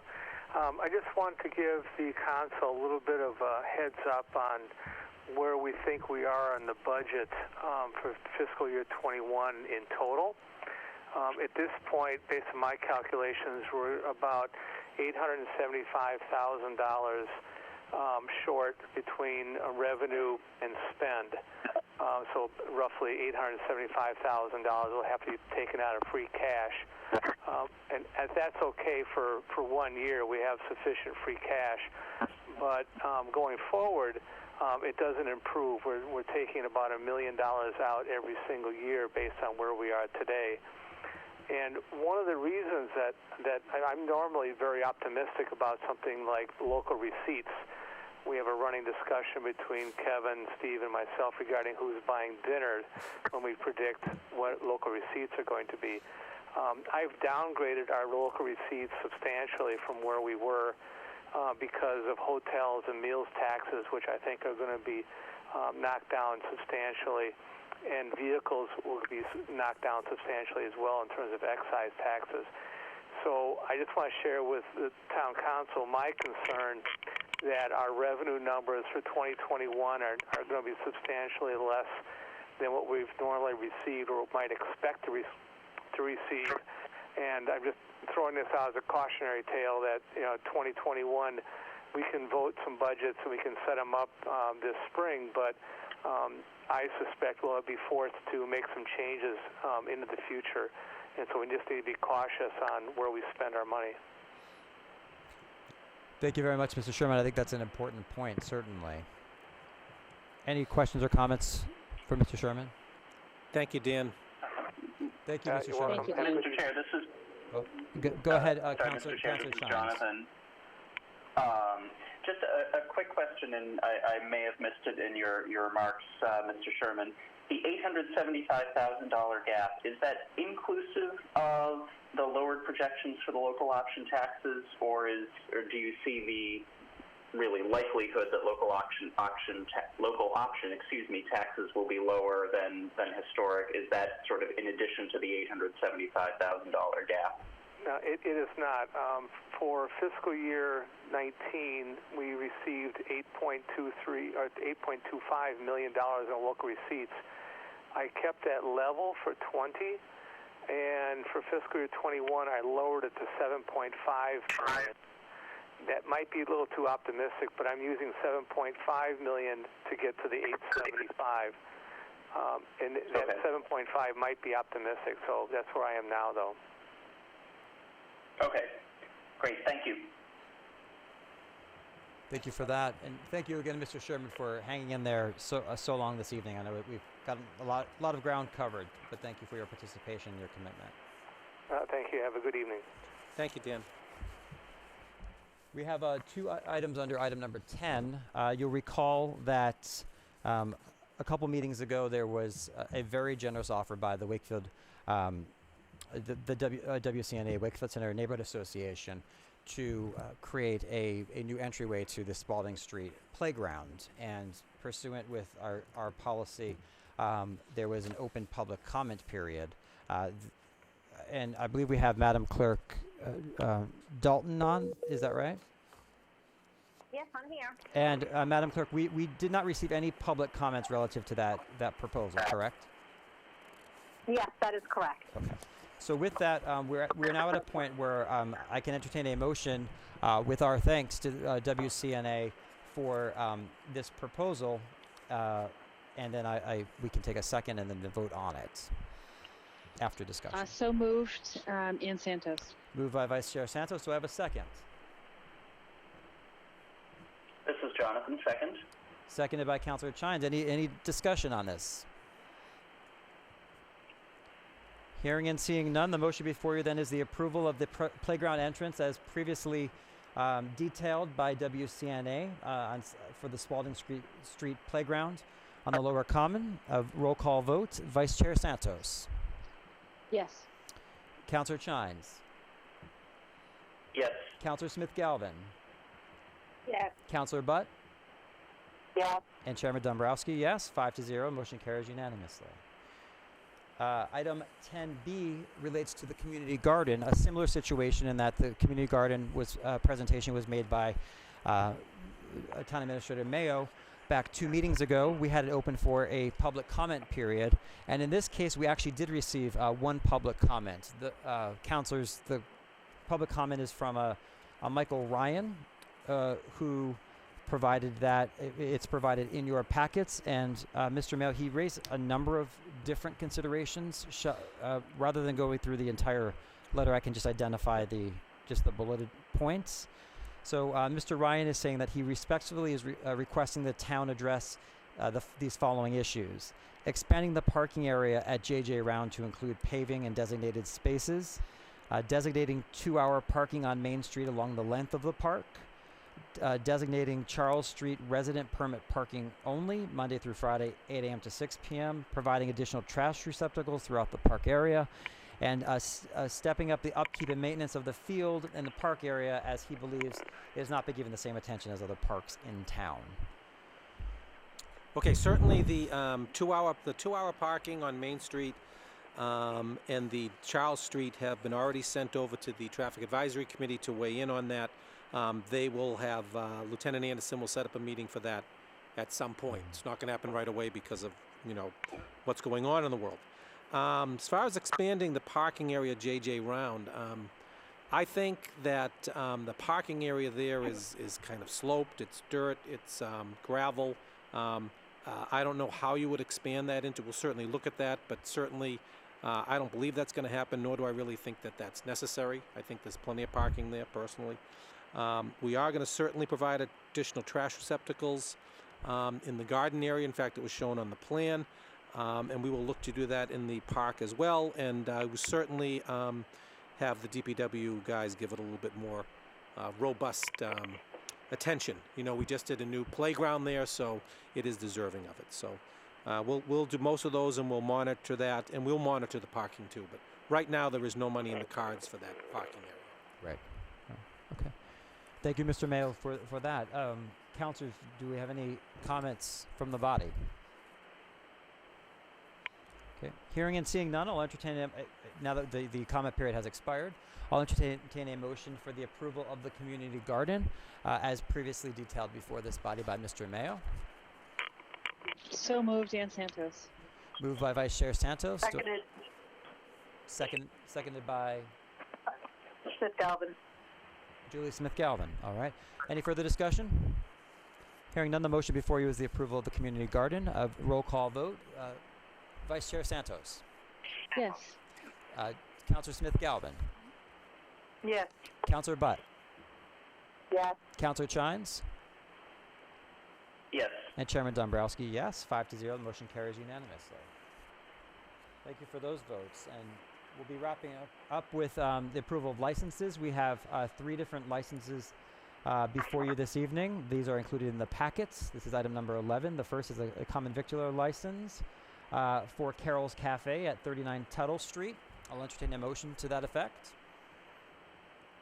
So moved, Dan Santos. Moved by Vice Chair Santos. Second. This is Jonathan, second. Seconded by Councilor Chines. Any discussion? Hearing none, the motion before you is the common victular license for Carol's Cafe. A roll call vote. Vice Chair Santos. Yes. Councilor Chines. Yes. Councilor Smith Galvin. Yes. Councilor Butt. Yes. And Chairman Dombrowski, 5-0. License issues unanimously.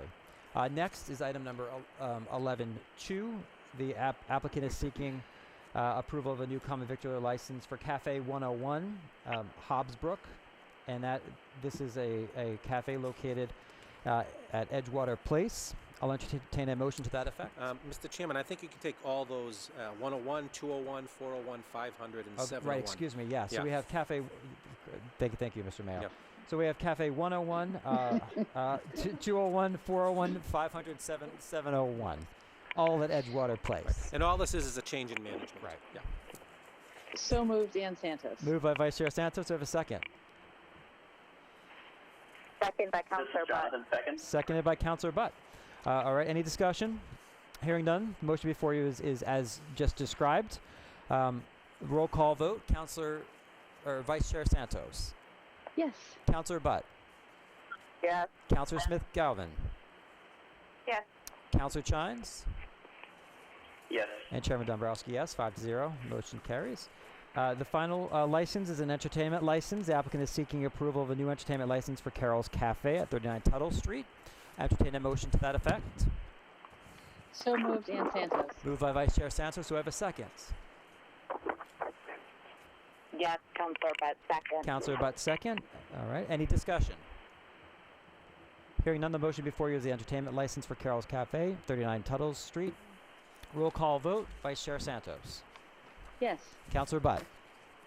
Yes. Councilor Chines. Yes. Councilor Smith-Galvin. Yes. And Chairman Dombrowski, yes. Motion carries. And we wish Carol's Cafe the best of luck, certainly going forward. And with that, the only other piece that I see is constituent issues. I did raise them at the beginning of that opportunity at the beginning of the meeting. If anyone has a constituent issue they want to address that hasn't already been addressed, otherwise we kind of advance the rest of this agenda at the beginning of the meeting.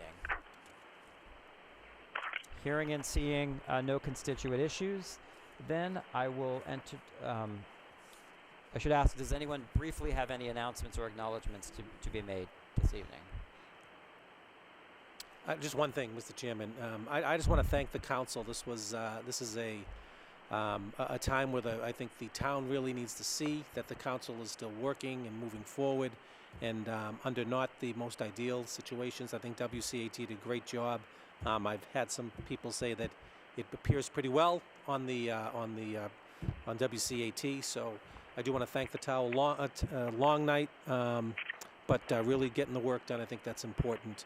And want to thank Sherry for setting this up, and for Todd in our IT department. Ryan and Ian did a great job. So thank you all.